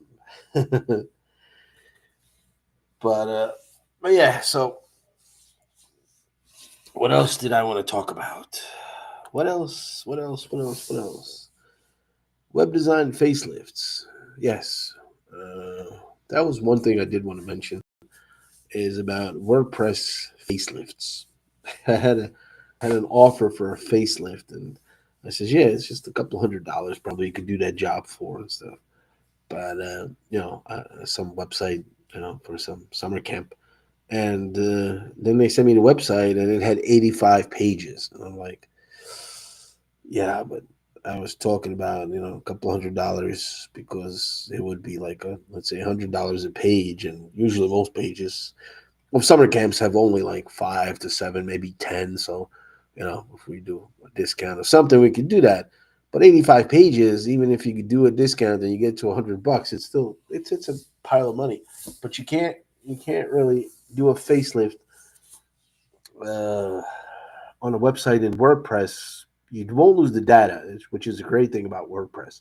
You don't lose data, but you do have to reconfigure the databases. And the older the old version of WordPress is, the more complicated it is to preserve all the data and to transform it into modern structure and stuff like that. So it's very tedious work, and that's why I was like, yeah, website you could do, a couple $100 for them, like 85 pages. Wow, that's probably a couple of weeks of work.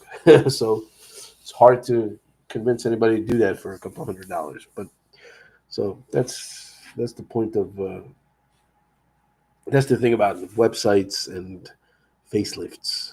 Just start over and start building new one and from a different perspective. But yeah, so that was the other one. AI posts, very simple. AI posts, don't do them. Don't do them. You're not going to get any results. Uh, and yeah, follow the. Just check out the engagement on them. I mean, yeah, sure, you'll get the link. You get credit for having a backlink to something, some of your stuff, and but regardless of how many followers you have, people won't react to it because it's not enough. Because it's not enough to. What do we have? Oh, we got the overlay here with the comments. Well, I'm not gonna post. I'm not gonna show them. But that's what I was just wondering what the overlay was. I forgot because I haven't been here for 2 weeks. I forgot everything. What do we have for captions? Let's see. Lower third ticker. Oh, here it is. I see that. Add. Let's see what do we have here. Let's see. It's got a ticker. I was wondering what that was, and I want to talk about that too. But now I can actually run this. Beerathon 2025. January 35th. No, 25th. So I can add the ticker, and that's where you do that. Okay, what is it going to do now?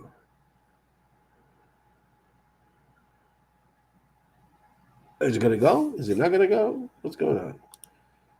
Scroll the text. Scroll text across bottom.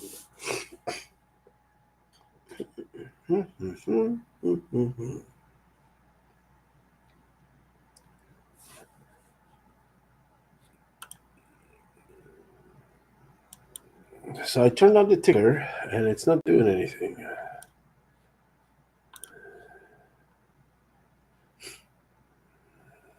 Lower third.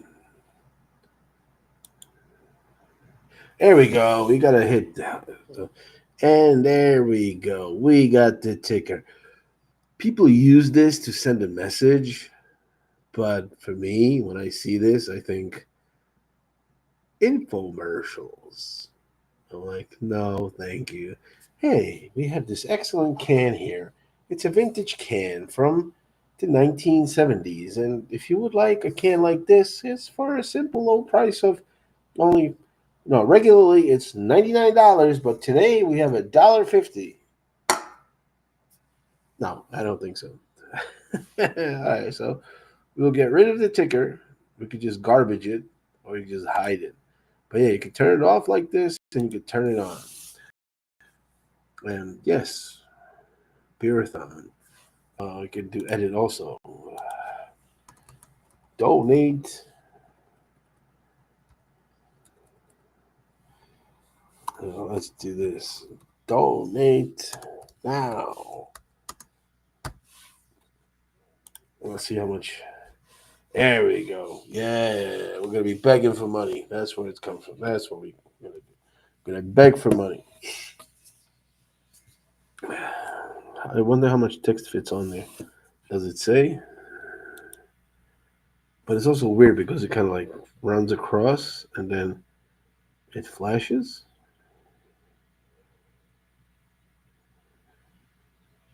No, it doesn't flash now. I don't know what happened. There we go. As soon as I move, it flashed. Anyway, let's stop this garbage. Remove from the list. Yes. Bye bye, Beerathon. And there's like a lower third. XY. XO. Took me a while before I realized what that even was. I was like, oh shit, it's XO, it's hugs and kisses. I don't know. Oh, it's my lower third. So I throw this in the garbage and do I get my ID back or I have to write that? No, I'm fine with my name, but that's what that means. Okay, so we've been playing with Restream as well here, and captions and QR codes. What the hell is QR codes? Support this stream. What does that mean? Buy me a coffee? What the hell is that? I don't drink. Buy me a beer. Don't buy me a coffee. You're still my experimenting here, but what does that mean? Buy me a coffee. What are you gonna buy me a coffee?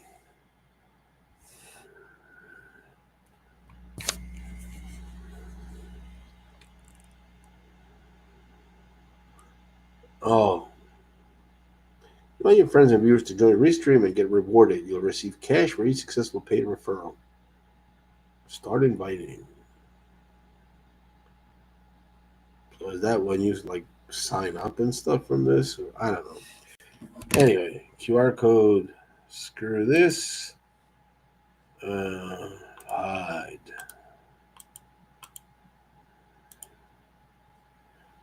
It does have live sales. See? Compact. Classic.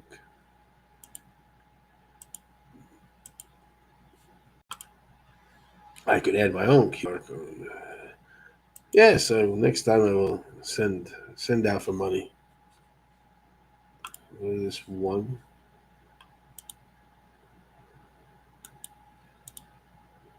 Uh-huh. That's pretty cool. You can beg for money right from the live stream.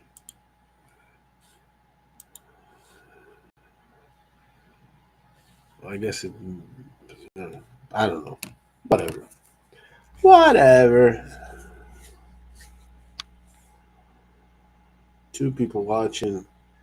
Mark has left us. He said he can't stay for too long.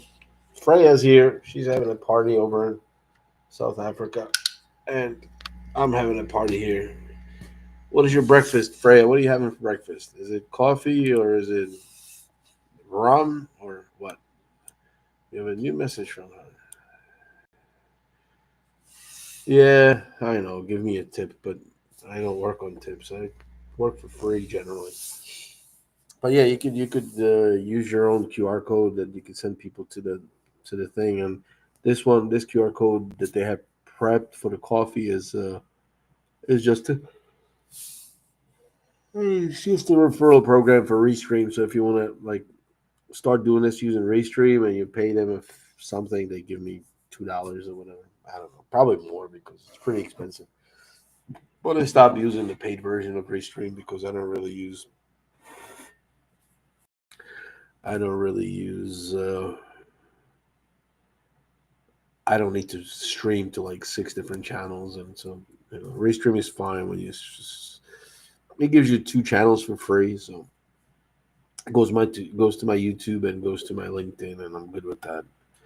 Could go to Facebook, but my page on Facebook I don't build it, so it doesn't have that many followers. So I can't even go live on Facebook now because Facebook changed the rules for the pages to be able to go live. Makes sense, but I don't know. For somebody who's been on there for 15 years, I think they can make an exception. I haven't really broken the rules in the last 10 at least. Well, maybe during COVID, I ticked them off a little bit.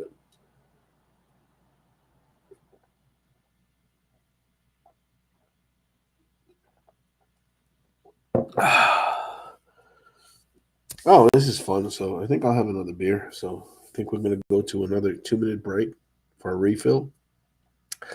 And Freya, the question for you is what do you put in your morning coffee? Is it vanilla, chocolate, cinnamon, eggnog, or is it Irish breakfast, which means a tad of whiskey? How do you start your day? Let me know. Comment. I'm off to get another beer.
But I'm back with another beer. At this time, I did not have 2 minutes enough to utilize the entire 2 minutes.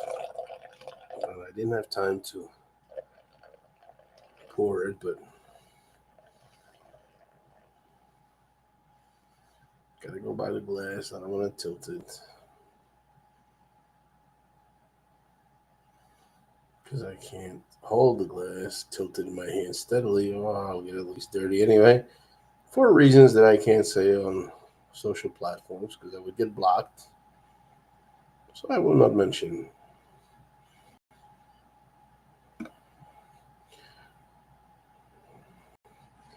But yes, it has to do with post-COVID era of social craze. And LinkedIn did not declare the same policies as Mark Zuckerberg, so they will. So Billy the Kid will keep on censoring people, whereas Mark will take a break for a while. Freya only milk. Oh my god, that's weak. Gotta do a little pick me up. When I was in Croatia, it was with Serjan Shupraha in Mandre on the Otok Pag. We started the morning with, well, he did. I don't drink wine too much, but when I'm in Croatia, I do. But I didn't have that for breakfast. But we started the morning with a shot of rakia, small one, very tiny. It was only like 0.2 or 3 centiliters. So it's kind of like, what is that? A 32 ounce, like a 2-3 ounce shot or something like that. But anyway, it was I don't know, 2 ounces, something small one, 0.23. Normal small shot in Europe is 0.5, and then the big one is 0.1. But so he started with rakia, which is about 50% alcohol. So it's like a small little, just to wake up, kick me up. And he always had gemisht. Gemisht is uh, Malvasia wine, uh, Chasha Malvasia, a half Yamnitsa, Pola Yamnitsa, Pola Malvasia. And yeah, that was the start of the day. So, because I mean, he was running around in the sun all day from morning to night, and went on to boat and stuff. So hardworking people. So he started with just having a little shot there, and then a couple of hours, and get another one just to keep the blood flowing and stuff. There's nothing wrong with stuff like that. People, when you turn into alcoholism, it's a different story. But these people work all day. He sweats all day in the sun, so basically you sweat out most of what you take in very very shortly. It's kind of like when I was in Texas, Galveston, Texas, visiting my friend. We just sat on the porch there. Just he was retired and stuff, and I was sitting there with him, and we just bought a keg of beer. I think it was Dos Equis or Pilsner Urquell. We kept switching it, and you could just keep drinking all day, just sitting there. But you sweat so much, it's unbelievable. And just basically do 10, 15 beers in a day, and you're like still sober completely because just you're drenched all day, and every couple of hours you just go in and hold yourself off at least a little bit and stuff. So that was our summer, and yeah, so I totally understand how people can drink all day. Usually I don't because it just gets in with the work. So I don't like to work after I drink, but nighttime is different. I like to work and drink, but I'm like a beer vampire. I just drink beer after dark. When it's sunny, I'm like there's occasions you'll see me, but not generally, no. But when it gets dark, it's pretty much a free for all.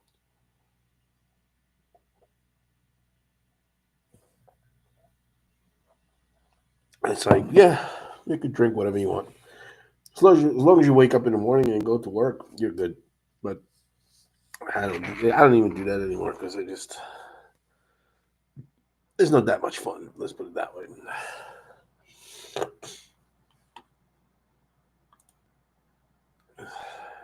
So, camera. I wonder if I can shut that off. I don't know. I don't want to. So, what else can we talk about? Freya, give me a topic to talk about if you're still watching. I know I'll get the answer in 20 seconds, but still, it's got about a 20-second delay this video.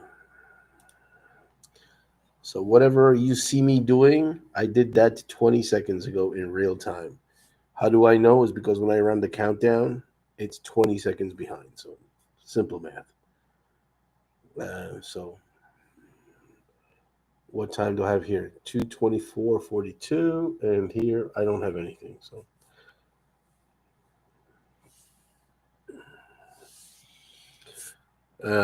give me a topic you want me to hear about. Yeah, Freya. If you looked earlier, I did talk about the changing the algorithm every 60 seconds, or 60 minutes. So I did talk about that, and I did mention. I don't mention too many people. I said you shared it, and I was like, how do these people know? And I did get into the details of the of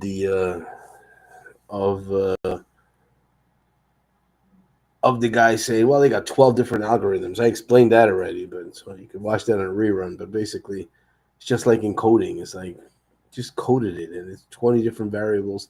It's like when I was doing the basic stuff. It's line 10, line 20, line 30, line 40, and every algorithm. Like I said, I started with that, but you weren't around still because it was too early for in your time zone, which I covered as well. I'm not sure if you were here for that one, where it's always 6 p.m., 8 a.m. someplace because we got 24 time zones on planet Earth. So people say you got to post at a certain time, And yeah, I did mention about the warming up the algorithms. Uh, I did mention my post lately for people to see, which is when I just started making fun of it, but I forget what are some of the other ones, some of the other funny things. Like the guy today just made me laugh though because it was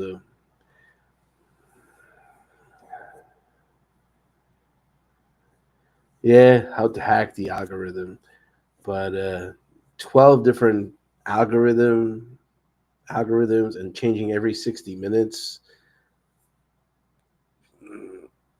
Unless your name is the chief or your job title is the chief developer of LinkedIn, I don't think you know, and I have no reason to even believe that they have a motive to change the algorithm every 60 minutes. Why would they do that? I mean, the algorithm has like 250 different variables it takes into consideration. Why would they change the 250 variables or put different weight on them every 60 minutes? It's just nuts.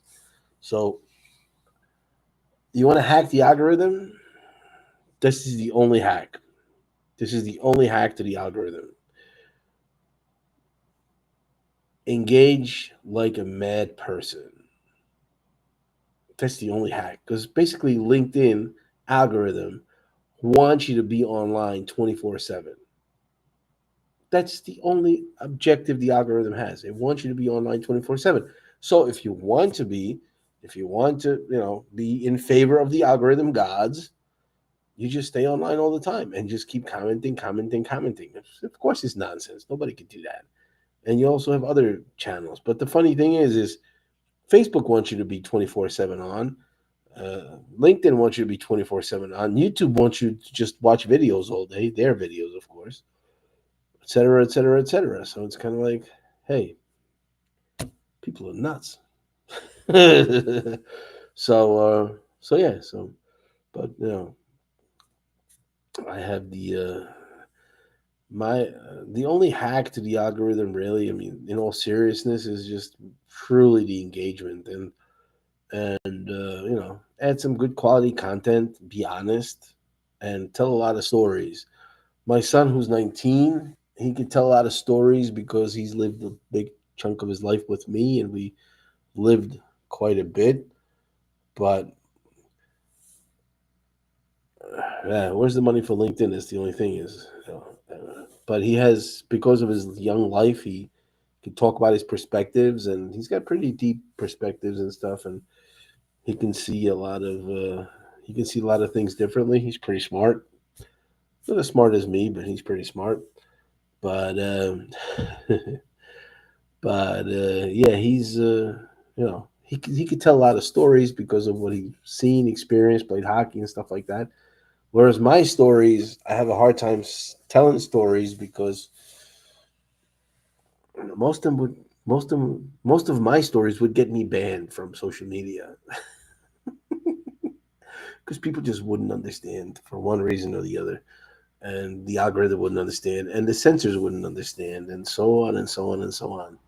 I mean, funniest thing was people were like, "Oh, let's make this the best year of our lives." I'm like, "No, that's gonna be pretty hard for me because I already had like really crazy best years. I mean, for example, nobody in my group of people I know and I've met remembers the year 1995 because the year 1995 was basically a 12-month long party. So uh, Freya has a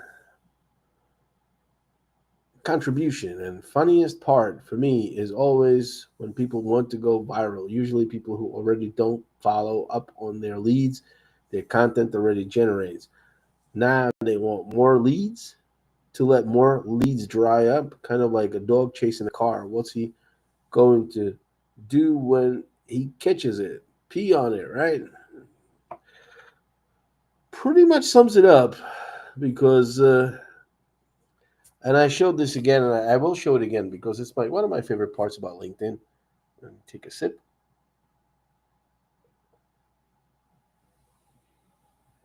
Is the lead generation systems. The lead generation systems and people selling leads and say, "Oh yeah, you could." I'm a LinkedIn leads generator. I'm like, listen, nobody, and this is literally nobody on LinkedIn needs to generate leads.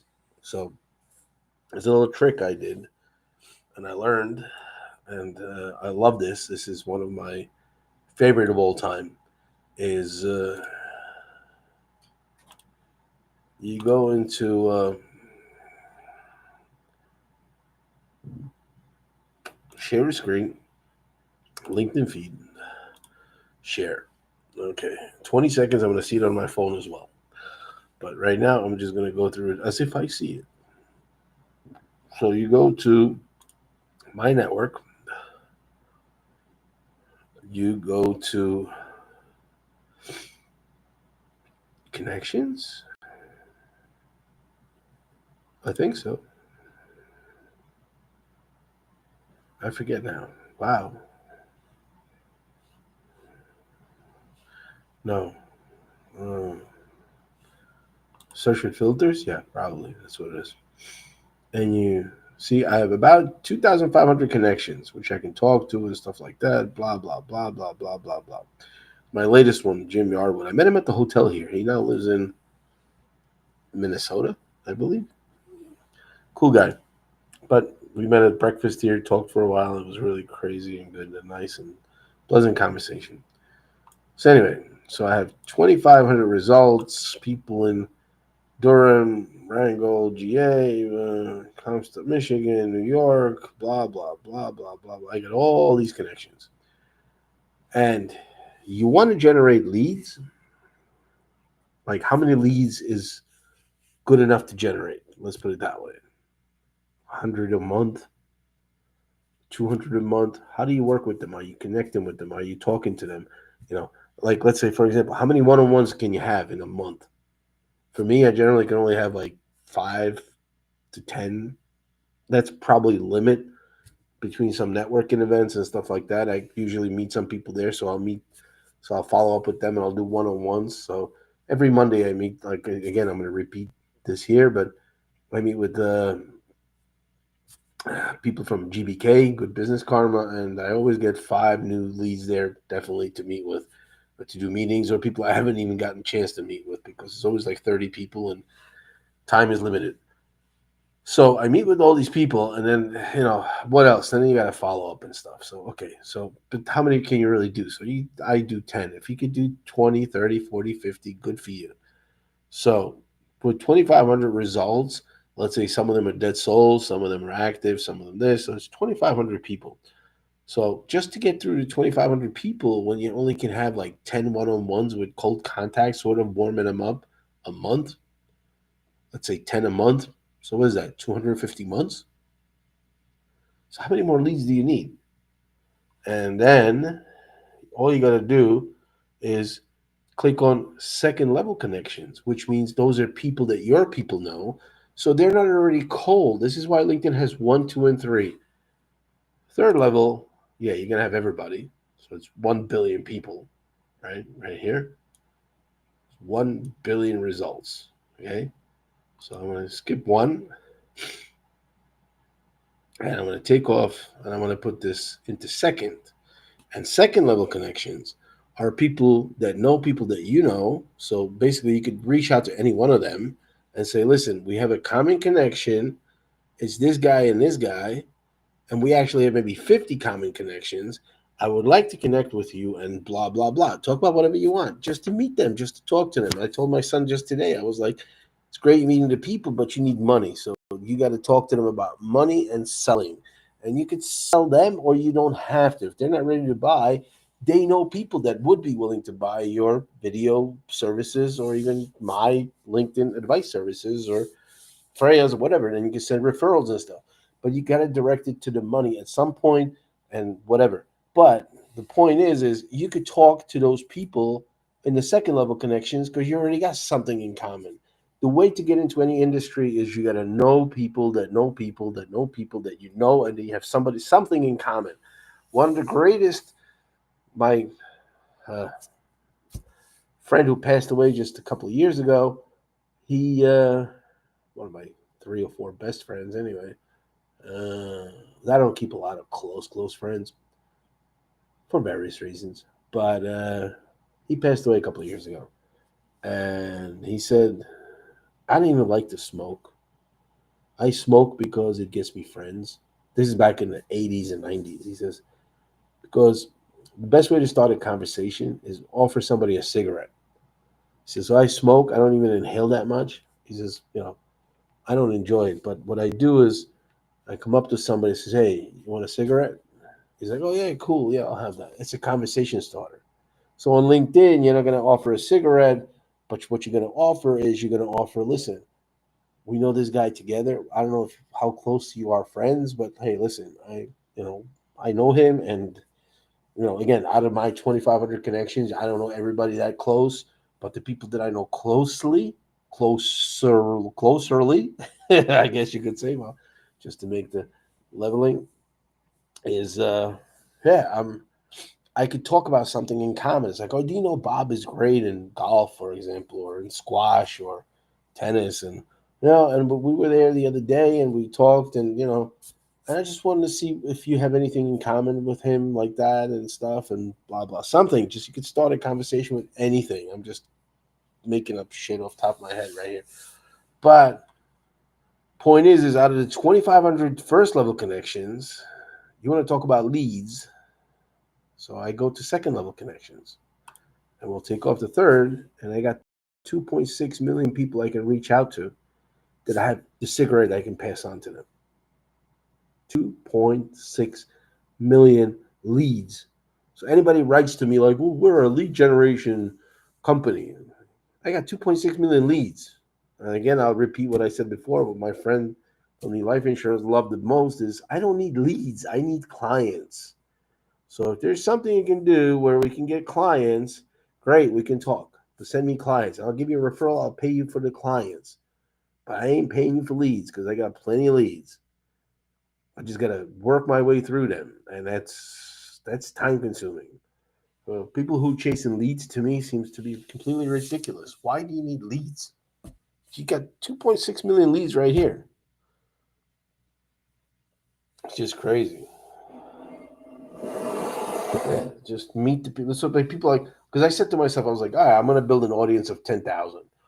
And my estimate is my son, if he follows my instructions and if he follows my things, and he's coming off and on and off and on, and he's sticking to the plan, just not 100%. Nobody ever does, can stick 100% to any plan. But I said, you're going to have about 30,000 followers, given your age, your niche, your story, your stuff, and the way you working and presenting, and you could see the results and stuff. And just being young on YouTube and stuff is, well, my son is online. And I said, you're going to have about 30,000 leads. And in my case, is I have only, 30,000 3,000 size network, which gives me 2.6 million people. In his case, he's going to have 30,000 followers soon enough. But again, that's way too much for you to make money. If you're just on LinkedIn, if you're just collecting the big numbers, they're great. But but on LinkedIn, it's not necessary. And so you better focus on something, you know, focus on something, just focus on the quality, focus on the people, talk to them, turn leads, conversion. I got 2.6 million people I can convert into customers. Not going to convert everybody, but I'm just saying, just to go through the 2.6 million people will be a long time. So where my son has an advantage, though, is because he's going to have 30,000 followers. But I'm like, I don't want to get like 10,000. That was my goal for 2024. When I really started digging deep into it, I was like, I don't really need that much. I already got 2.6 million leads. What the fuck do I need, you know, others and others and others? And we're going to go back to my at my son's request, we're going to go back to our regular scheduled programming, and I'm going to share that banner I created. And we can go to the original and then back to my upgrades. Upgrades, like in Matrix. What do you think, my son? Would you like to come online? But anyway, this is for my son. But yeah, it was. I mean, I just showed that graphic with the uh, with the LinkedIn, my profile stuff. 2.6 million leads. If that's not enough, and you got to buy a list of leads, and I'm sorry, but you probably are a little slow or whatever. So, and by the way, to my son, you can rewind this stuff, but you don't need to. But you could go on YouTube and you could just go back and because it runs on YouTube. But anyhow, so what do we have here? Well, why is disappearing?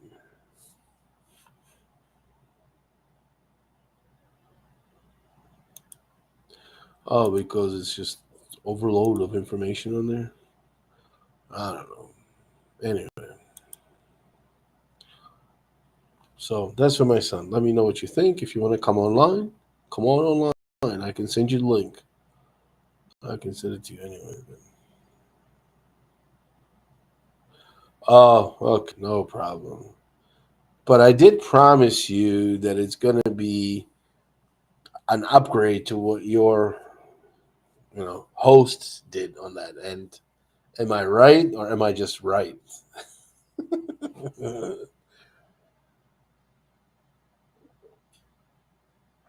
I'll wait to 20 seconds for your reply. How's that? No, I can continue. I can continue talking about the leads, but yeah, you're right. I mean, if you don't have time to talk to people and stuff, that your content is. And Freya writes again. I said exactly. If you don't have time to talk to people, your content is a waste of time. I can't 100% agree with that because you're showing your expertise and you're out there and stuff. But yeah, if you're not going to have a close, people like, how much did you sell? I'm like, I'm not a salesperson. I offer you my services. You like them. You like what I'm doing. I did that in a video here with my design. You want me to design something? Pay me. I'll design it for you. But I'm not going to be calling you every single day to bother you, to annoy you, to spam you with, oh, I need to sell this to you. No, fuck you. Just I live my own life. I mean, I know what I can do. If you want my services, great. If you don't, screw it.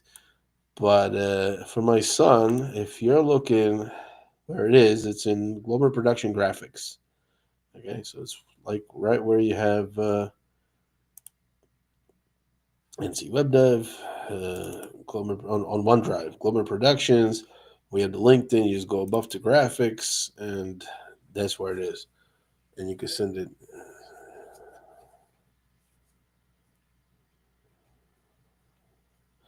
No, it doesn't have to be perfect, but it's got to be eye catching. Let's put it that way. And if you create an eye catching something, then you just give it a boost. It's not going to make the. If the podcast would suck, then it doesn't matter how much great stuff you're going to create and graphics and stuff, because people are just going to come to your podcast and be like, "Oh shit, I can't believe I'm listening to this garbage the whole time."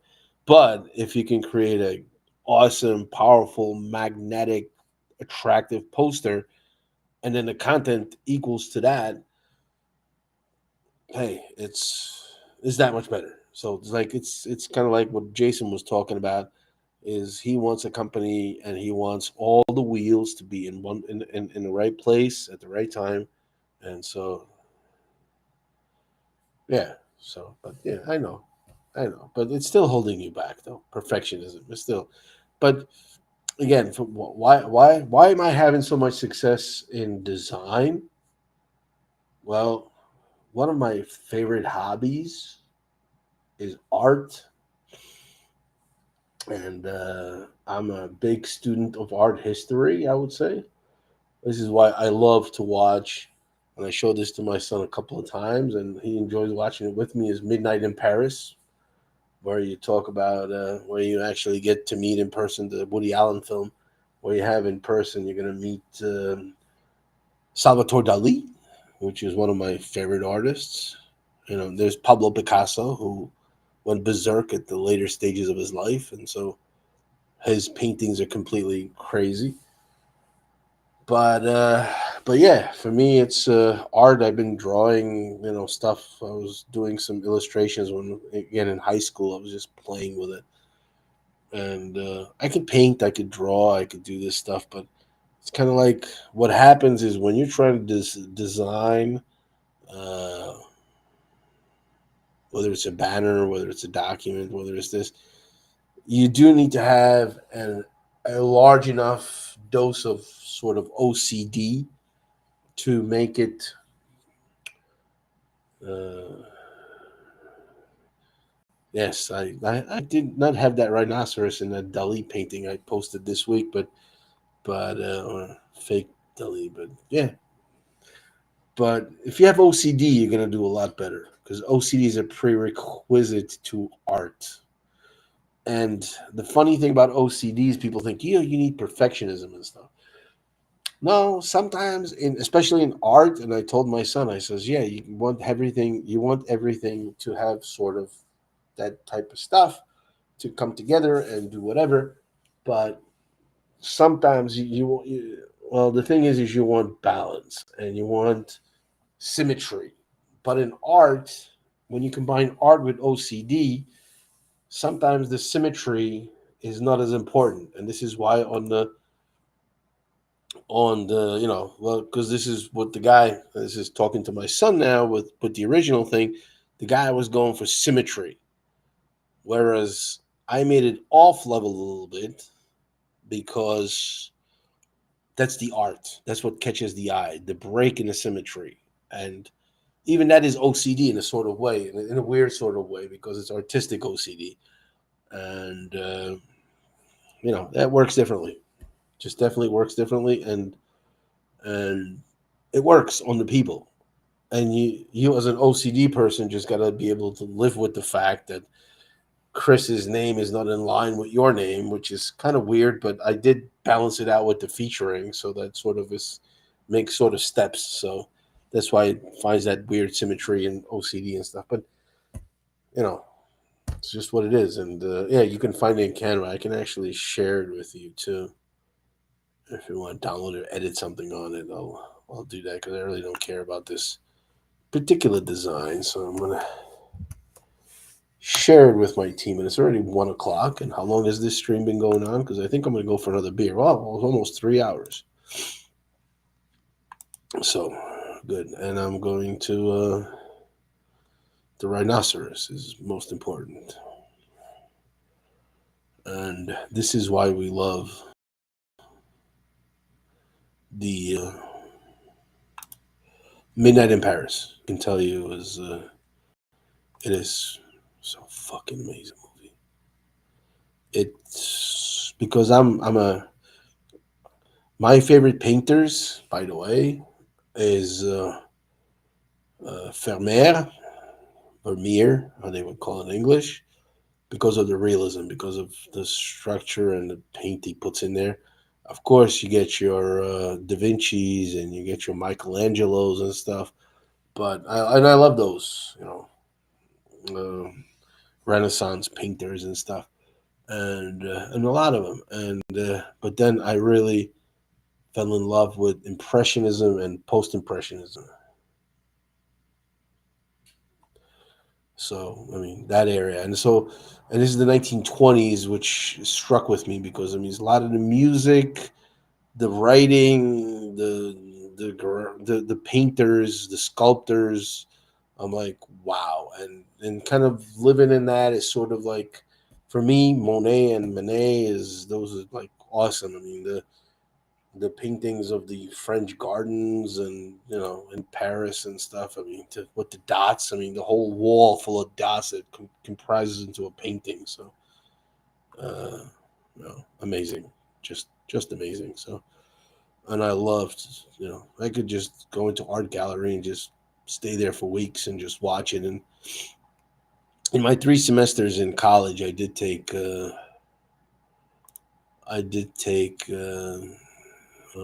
art history, which is the only subject I got A- from. But I know art of painting. It's awesome. But I like Vermeer with the where he drew the two paintings. One he draws on the painting, and the other one he actually was able to realistically draw the entire painting inside of a mirror, because he drew a room, and then inside the mirror he actually had to draw the reflection, and that is just amazing. That's why I mean, wow.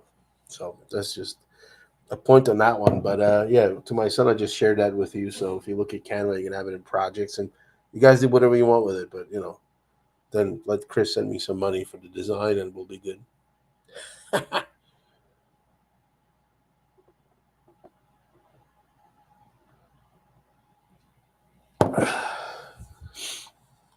Yeah, that's how we do it, my friend, my son. That's how we do it. We got to roll with it. We got to do it good, and it's got to be impactful. So Chris is still awake, by the way. So if you want to send it to him and let me know what he thinks, and of course, I don't keep royalties or intellectual rights on copyrights on this and stuff. So you guys can use it for your next episode of the podcast.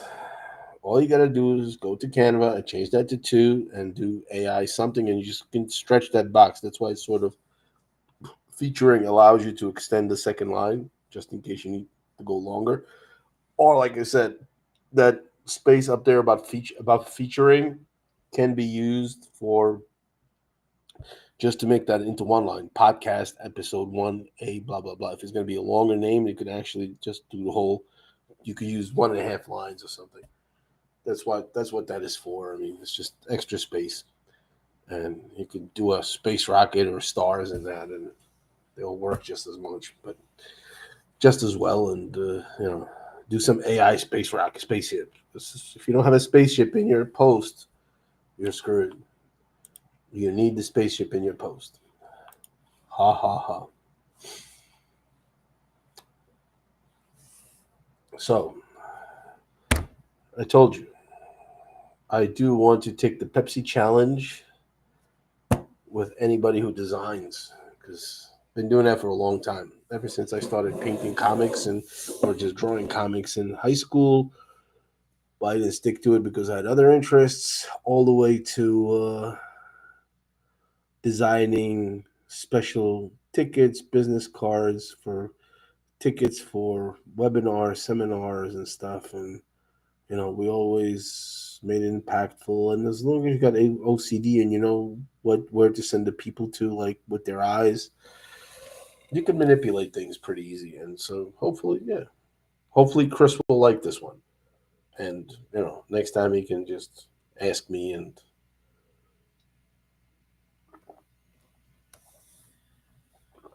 I'll upgrade his artistic aspect of his company. And time for I would say, last refill. Possible? Yes, maybe. Okay. See you in 2 minutes.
My mic is muted during my pouring the beer. Hail to number 5.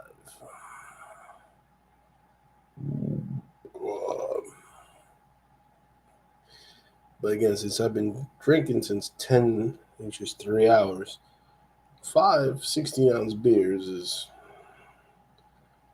just being politely hydrated. Anyway, so the one thing is what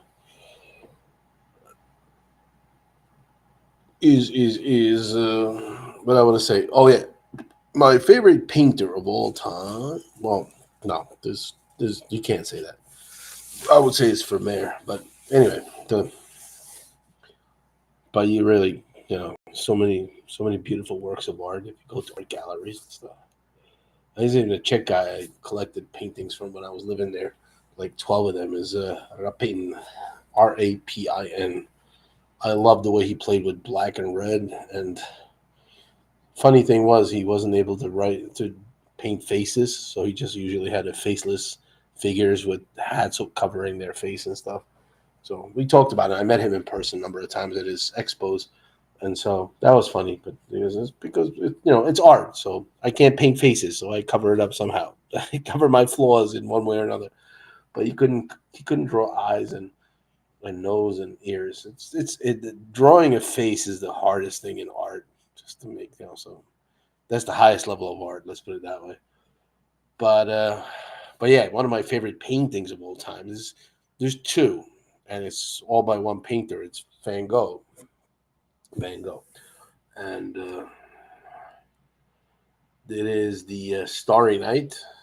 So I think he painted that one a couple of times too. But I think the later one where he uses the circles and stuff. It's just that's amazing. I mean, just I love that painting, and I because he was going nuts at the time and stuff. But I don't care. It's just it's amazing the way he put that out there.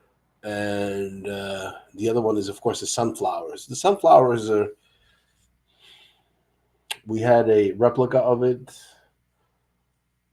I mean, it was a replica for sure. However, but who knows? Maybe it wasn't even. But I think it was because they were selling these things. But we did have a pretty wealthy forefathers. However, it was the sunflowers in the vase. I could look it up. Sunflowers, Van Gogh. He had a whole series on that. I gotta see which ones though.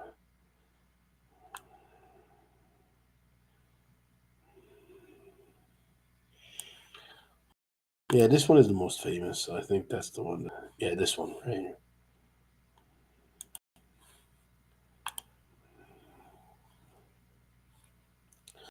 Yeah, this one is pretty sold quite a bit. Let me see. I'm just trying to get to the. But it wasn't even an exact replica, I guess. I'm looking at it now because I think I remember a little differently. But anyway, this is my second favorite. Oh, let's share the screen and show you the sunflowers. And this is the best version that I like the most. This one here. This is something as a child when I was one, two, three, four, five, because I was born in an apartment. So this one painting by Van Gogh is something I was falling asleep to quite a bit. So it kind of, it's a childhood thing and reminds me of that, visiting my grandma and stuff. And so that's pretty emotional for me. So, yeah, this is definitely one of top works. And somehow, and even as a child, I remember the perspective of it. And it was like, yeah, they were just to me this painting looks so happy. It's everybody who loves sunflowers is just makes them happy, and sunflowers are happy flowers, and this with the yellow and the vase and everything, like you could probably, if you want to do a psychoanalysis on Van Gogh, you're probably going to say, listen, this is pretty crazy. He was already going wild because that's why all the leaves are like kind of all the petals of the flower are kind of like bent in all sorts of directions and stuff and whatever. But now I still see a lot of strength and happiness in that picture,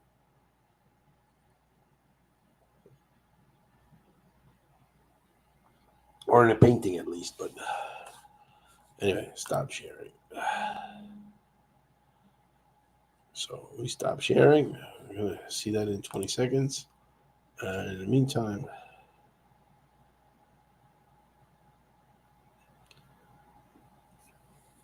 I don't think he was all depressed through his entire life. I just think he had a lot of bad luck that it ended up the way it ended up. But he was an amazing artist, regardless. So that's that for Van Gogh. And let me blow my nose.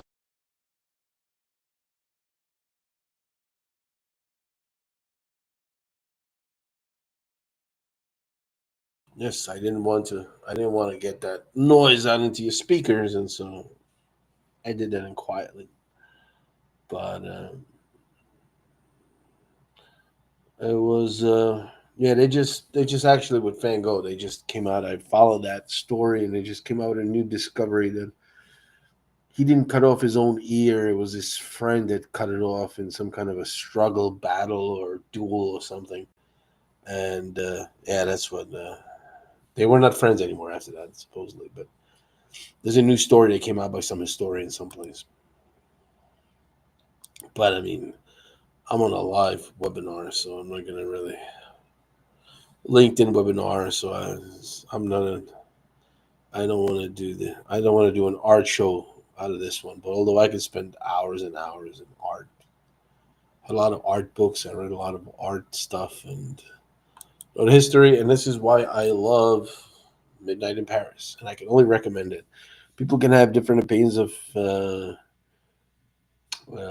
Woody Allen, but Midnight in Paris is one of his huge masterpieces, as far as I'm concerned, for sure.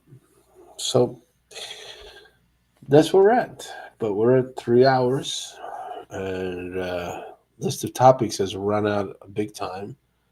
Uh, Freya disappeared on us too because I got into paintings, and she's probably listening with a coffee and a shot of Irish whiskey. She's just not replying. And there's three people, which means me, Freya, and my son probably would be the three viewers. And I got LinkedIn notifications. I can shut that off. Create a background. Rest of the coding. Shut that off. Sunflowers. August Grove. And yep. And let's see what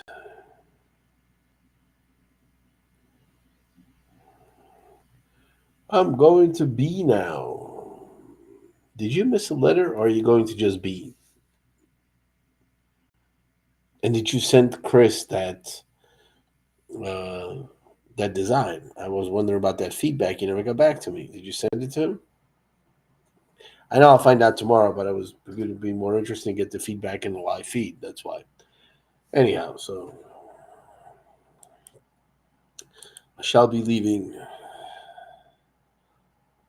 the stream now here soon too. But maybe I'll have one more beer. I'm just wondering what topic I should cover next. Yeah, I know, bad, but tell me what Chris thinks of my design. Is he humiliated yet?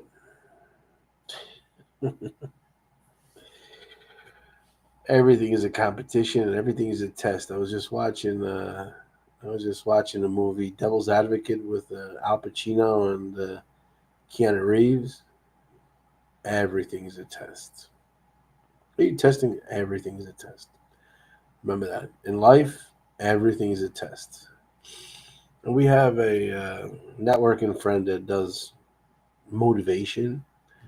And again, I'm not going to name any names, but he does daily motivation stuff. And I'm like, everything is a test. And he just keeps doing it. Although he has no viewers, but he just keeps going online too. See how long he lasts.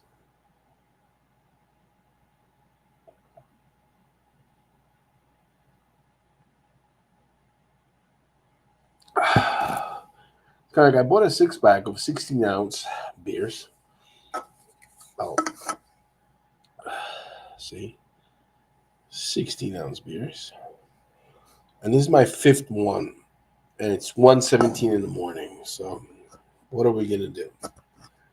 Do we really leave that one in there, left alone, scared in the corner, somewhere hiding, or do we actually finish that beer?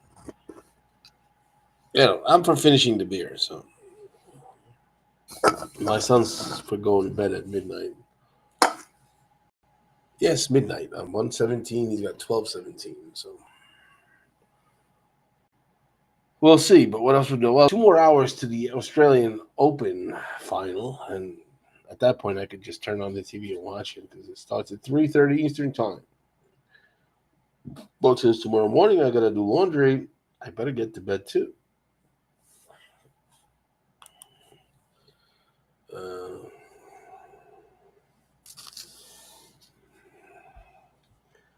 Let me text my son if he watches his text messages. Uh, did you find the design in Canva?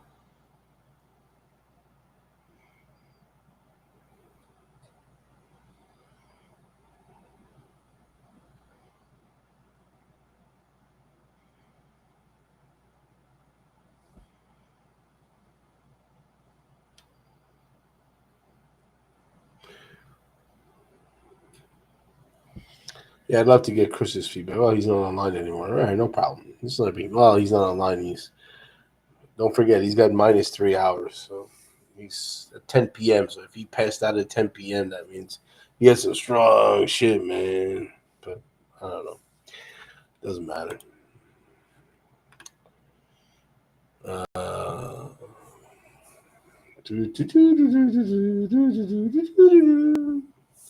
we're still online. Who else is there?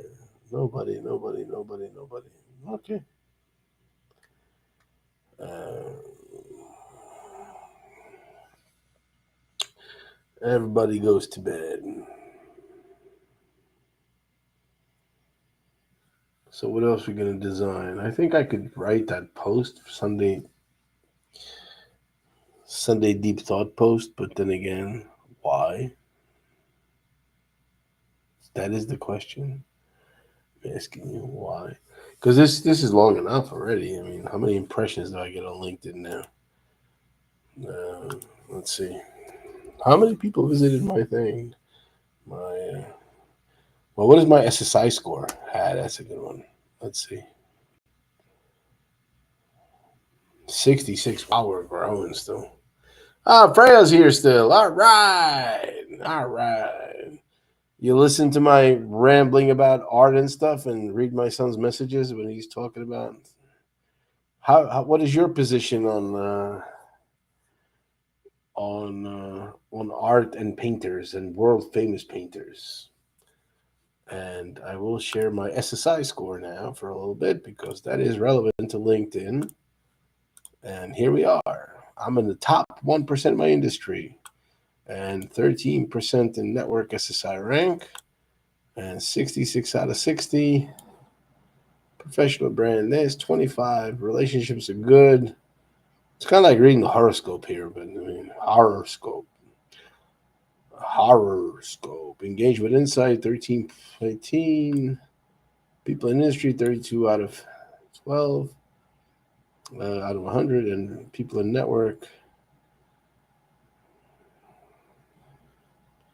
So people in my network have an average SSI of 49, meaning that when I have 66, I actually surpass most of them.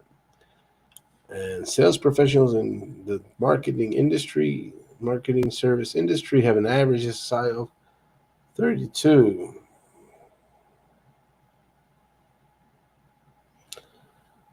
Sales professionals in marketing industry have an average SSI of 32. You rank in the top 1%. Wow. Marketing service industry. Yeah, I was to Freya's comment. I enjoyed rambling about art. I took history of art in high school. I'm just not a good artist, but I love it. You don't have to be a good artist to appreciate great art. That's one thing. And I will never say that I would be ever as good as Vermeer or Van Gogh or Monet or even the scribbler Picasso because, I mean, Picasso was an awesome painter when he started, but he really went berserk towards the end of his life. When he got into like basically with Picasso is when he got into Cubism, that was the end of his career. I have no clue why he got into Cubism. I mean, I personally hate Cubism, and that said, I will probably find a Cubism artwork that I would appreciate, but as a whole, Cubism is just to me is wacky. Like especially the complex stuff, like when they were teaching us about the three-dimensional view of a woman from Picasso. It's kind of like the hell out of here. It's just a bunch of cubes that he just in his melting mind he just came up with. But yeah, Picasso is weird, and I'm not gonna be as good as him ever. But in his early age, and neither Van Gogh and stuff, I could paint, I can draw, I could do a lot of stuff. But I wouldn't rank my again. Maybe it's the imposter syndrome. Maybe I could come up with some good art if I really focused on that field. But to me, art is just something to enjoy and not to be able to do as much. So, you know,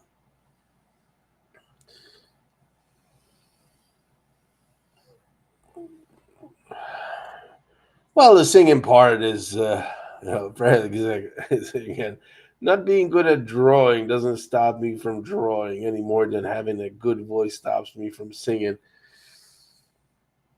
On the singing part, I can pretty much say, listen, I'm just going to not really worry about it, and will not sing in public and stuff. I mean, I'll sing right here, right now, after 5 or 6 beers, but I will not generally sing. But yeah, the art part is definitely, you don't have to be a great painter to appreciate the strokes of the stuff, and Bob Ross, the joy of painting and stuff. So you can do that no matter how great of a painter you are, because Bob Ross was an amazing painter, and I would put him right up there with Van Gogh and everybody else. Although he drew just commercial pop paintings that are like so simple, but he was amazing. Anyway, but that's the part.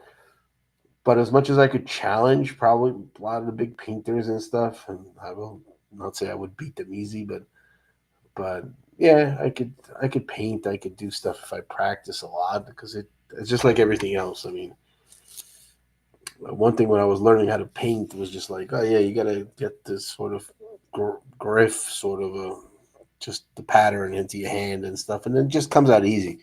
But I was never willing to go beyond a certain point, so I just kind of like painting simple things, but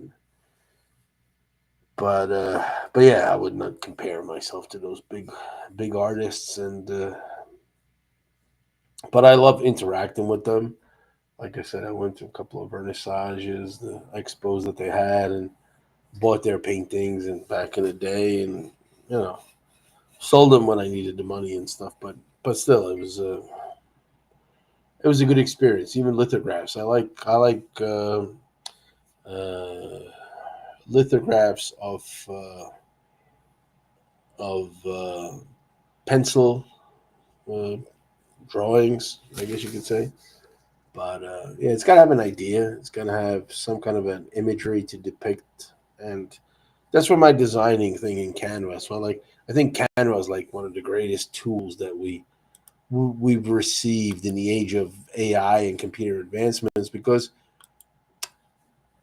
I've been dabbling with Corel and with Adobe Premiere, or Adobe whatever they have, Photoshop, and all the other portfolio of things. But the thing is Adobe and Corel were always very complicated to use. Whereas like you have to do this and you have to learn the whole program in order to get anything done. And usually the best thing was to anyway take a pen and paper and just draw it out. However, with Canva, it's kind of like, wow, all my visions I can like kind of just have come together in like seconds, and like it just showed that. I don't know how long it took me because I didn't time it, but I think it was under a half an hour, and they came out with that design for that. So hey, if you want me to come up with a design or something, let me know, and then I'll be glad to create something for you like that. Originally, you could use some AI, you could use some. I'll show you one of the Salvatore Dali I used for one of my posts, and I did get a question on it, like, "How did you get that done?" I was like, "Well, it's just good prompting." But let me find that. That was that was really cool. I mean, what I can do is, I think I still have that saved in my. Yep, I do. Not this one. Not this one.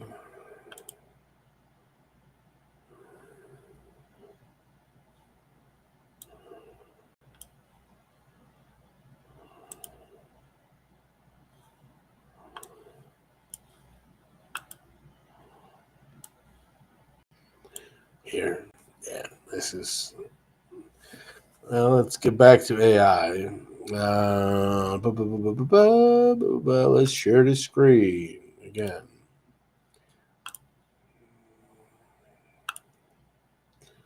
And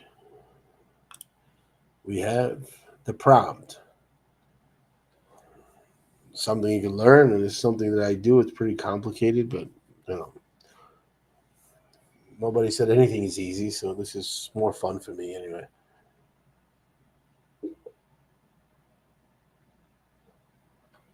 The world starts as the animal kingdom and fluidly transforms into medieval times on the other side of the mirror in photo quality as if painted by Salvatore Dali. And these are the four. This is the prompt, and this is what it came out with. Do we have the rhinoceros here? I don't know. I don't think there is a rhinoceros here. But yeah, it's the animals are over here. This thing is over here, and it's a typical Salvatore Dali style. And this is the same thing here. It's kind of like people coming out of the gate and stuff. So the AI can create a lot of really cool stuff. And nobody will ever say this is Salvatore Dali because it's just not him. But this is the style he used. So horse is flying over the water barrier and other animals there as well. So this is one. And then I did I did the second one. This is the one This is the one I used on LinkedIn in the end, and that's where it came out of. But I didn't even inspect the whole thing. But there's a lot of stuff going on there. So again, the world starts in the animal kingdom, enters a mirror, and by passing through the mirror, medieval times, photo quality as if by passing through the mirror enters medieval times. I guess it should have been, but folk is painted by Salvatore Dali, but it made it really cool. And this is like the mirror, sort of, and the gate to go through to another dimension. I mean, again, you know, it's awesome stuff. I mean, let's get into F11 just to get that in there, and then it's gonna take like 20 seconds to get there, but it's the one I used. I love this one. This was wow. So that is for me. Anyway, second one I have here, and yep, a little enlarged there, and then I'm going again. It's like a portal that they're all going through. I just don't like so many of these winged things here, but but the lions and animals and stuff. It's good stuff. Good stuff. Good stuff. So anyway, so this is how I create art because I just love it. Then I have this thing that I never really.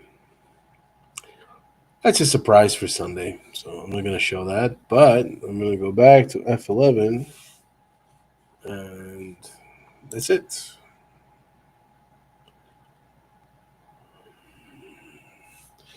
So who else is online? Just two people, me and Freya, I guess, because nobody else. 1:32. I do want to go to sleep, and I do want to finish the beer. What do? Well, you just bottom it up. Bottoms up. No, I'll finish this. I'll just get the last one, and that's it. That's going to be the end of the show because it's 3:23 already.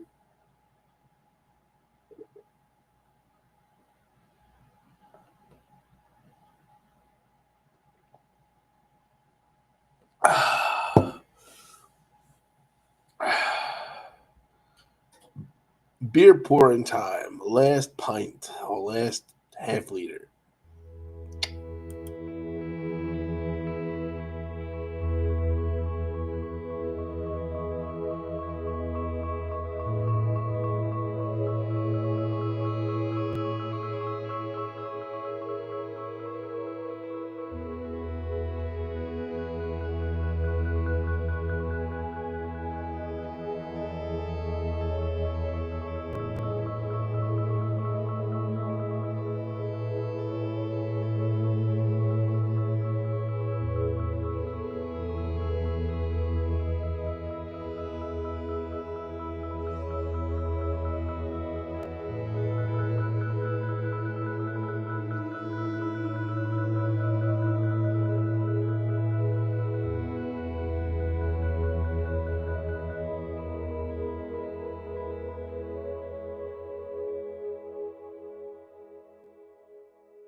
Yeah, let me fix my hair a little bit, 'cause we're going into our last. And down the stretch they come. That's another one of my big hobbies is horse-bred racing. Yeah, thoroughbred racing, horse breeding, and stuff like that.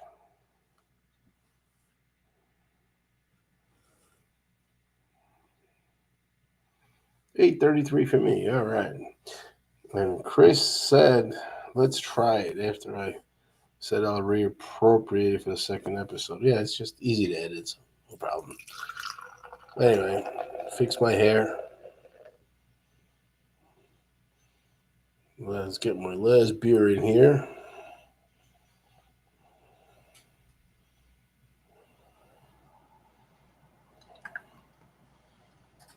Now there's a head on the beer. Not supposed to really do that, but it's kind of like cold milk because it just turns all white. But it comes up, and you could watch the foam condense and stuff, and it's pretty cool.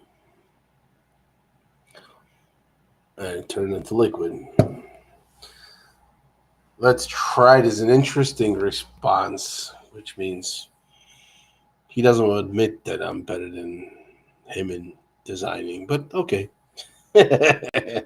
He likes it, but just can't admit to it because he put it. He invested too much effort into doing the first one. Let's put it that way.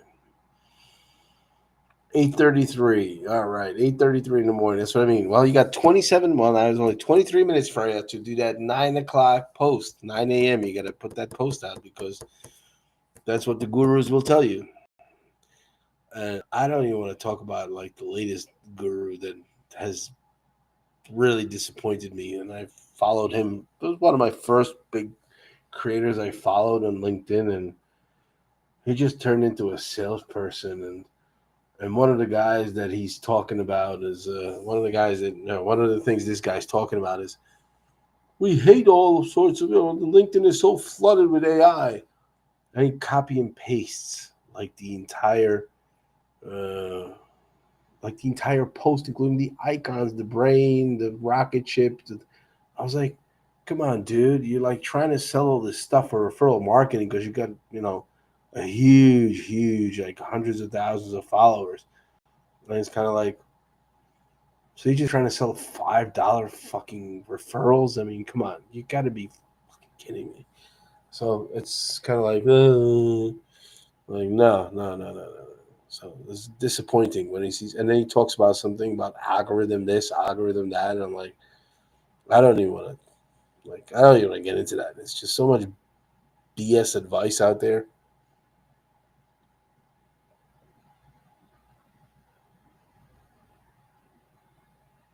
If you got 1,000 followers, you got over 1 million of LinkedIn connections, second level connections, and it's all you need to make money. That's all you need to make money is 1,000 connections on LinkedIn. Because what 1,000 connections on LinkedIn will get you is a decent respect. 500 means you're building something that you're doing whatever. 1,000 means okay, you made it. And if you're looking to get money, make money, you focus on those 1,000 and the second level from that, and you get over 1 million people to building it to 50, 60,000. I mean, just last year, I saw a guy that's got, to this day, his guy's got 25,000 followers, and he's not even on LinkedIn anymore. And he used to post every day. He just disappeared. Probably got a job or something, so he doesn't have the time. But that's not the point. The point is it's all you need. It's like you don't just. There's no reason to chase the vanity metrics in LinkedIn.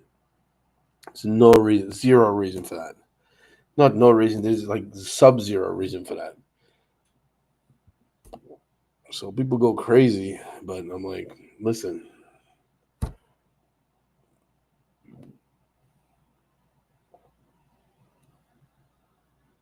follow up, meet the people, talk to them, just like in the old days. I mean, my favorite thing, this is why I have the City to City YouTube channel, City to City USA, is I love to go to a new city. I love to go to the bar, and I love to make friends in a bar, just having a beer like this and just having 3, 4, 5 beers and talking to people I will never meet again. Maybe I will. I'll find some information about the town and stuff from the locals. That's all I need. And it's like, that's how you make connections. But how are you going to do that on LinkedIn if you're using AI just to do all the writing and everything for you? It's like, I'm like, you're missing that human connection. And there was a study made that if you have a one-on-one in-person meeting, because you're in close proximity to another human being, your brain neurons are responding differently and have different activity levels. Because if you're going to do it over Zoom only, you will lose a lot of that chemical bonding interaction, sort of, you could say it. And yeah, it's why you should always do as much in person as possible. You get the LinkedIn stuff done right, it's cool. You get big audiences and stuff. But you want to do business, meet in person. Unless you're selling $50 trinkets. And in that case, yeah, you could just use online stuff and people will gladly get scammed for $50.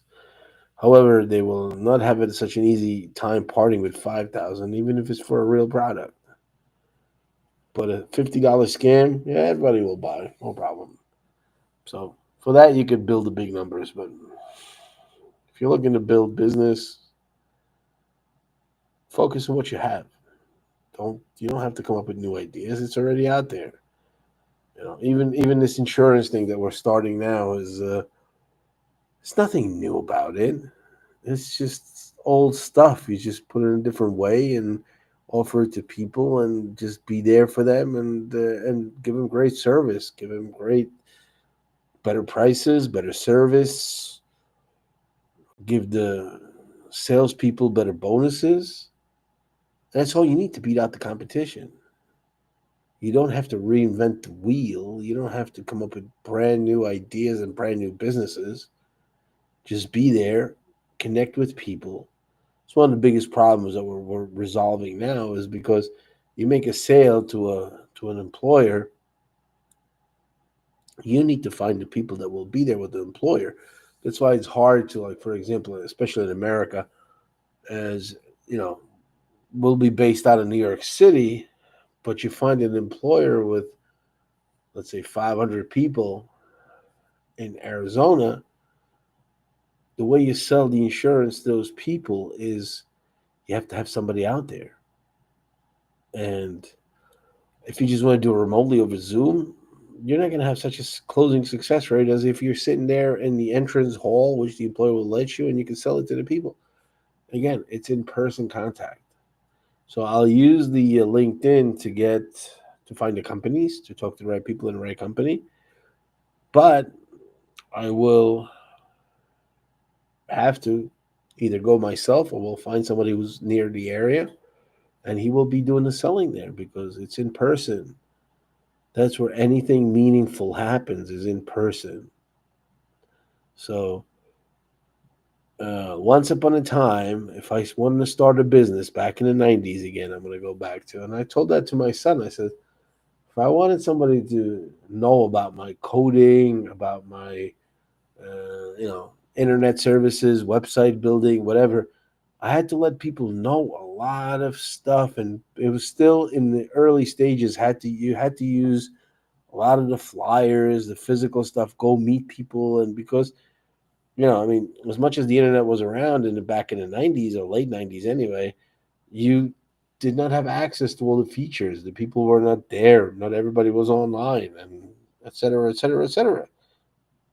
So basically, you had to let people know and again meet them and just talk to them and be able to communicate with people.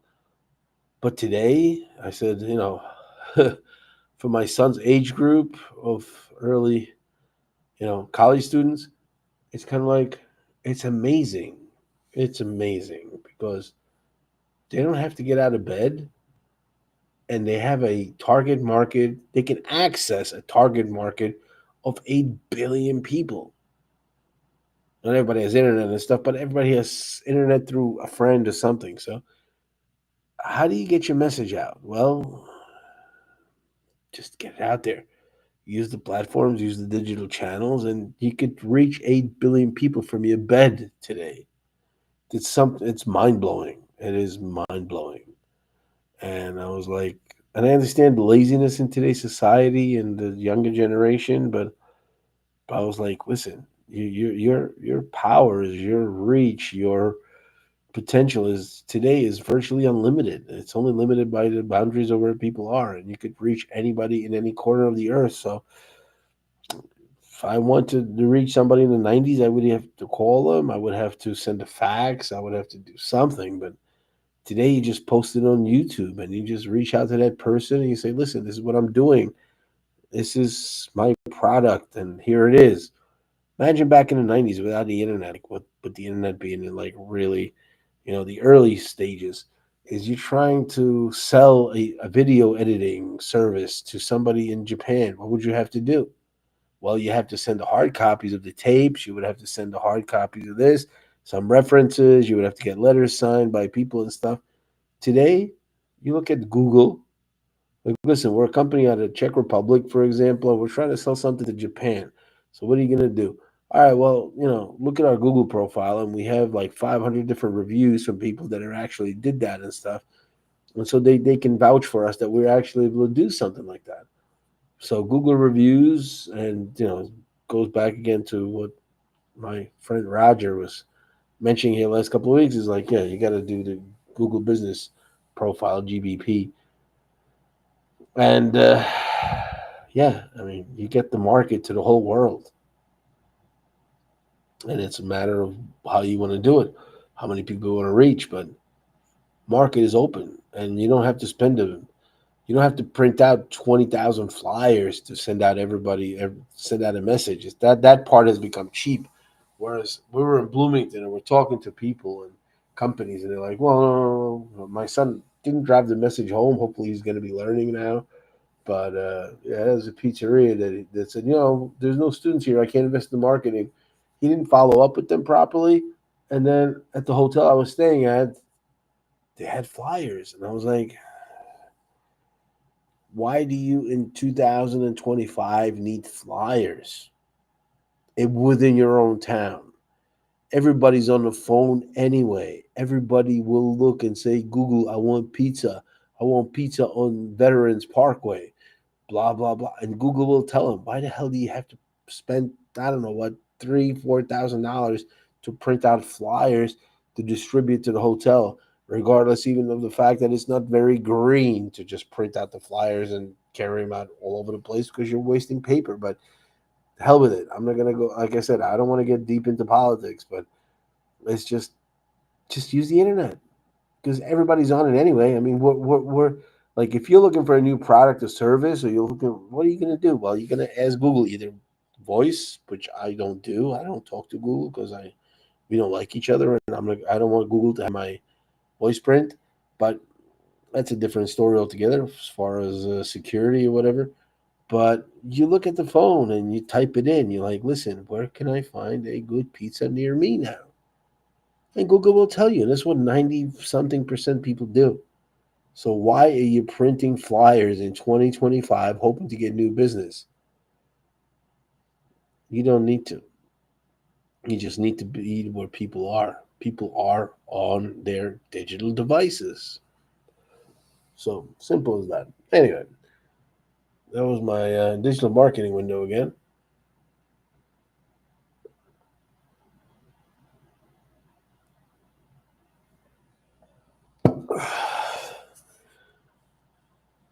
I gotta make this. I'll see if anybody will donate $5 to me. I use the QR codes. It's just fun. I mean, I'll make $5 for the entire 3 or 4 hours. It's gonna be fun. Anyhow, I gotta blow my nose again. So here is a break.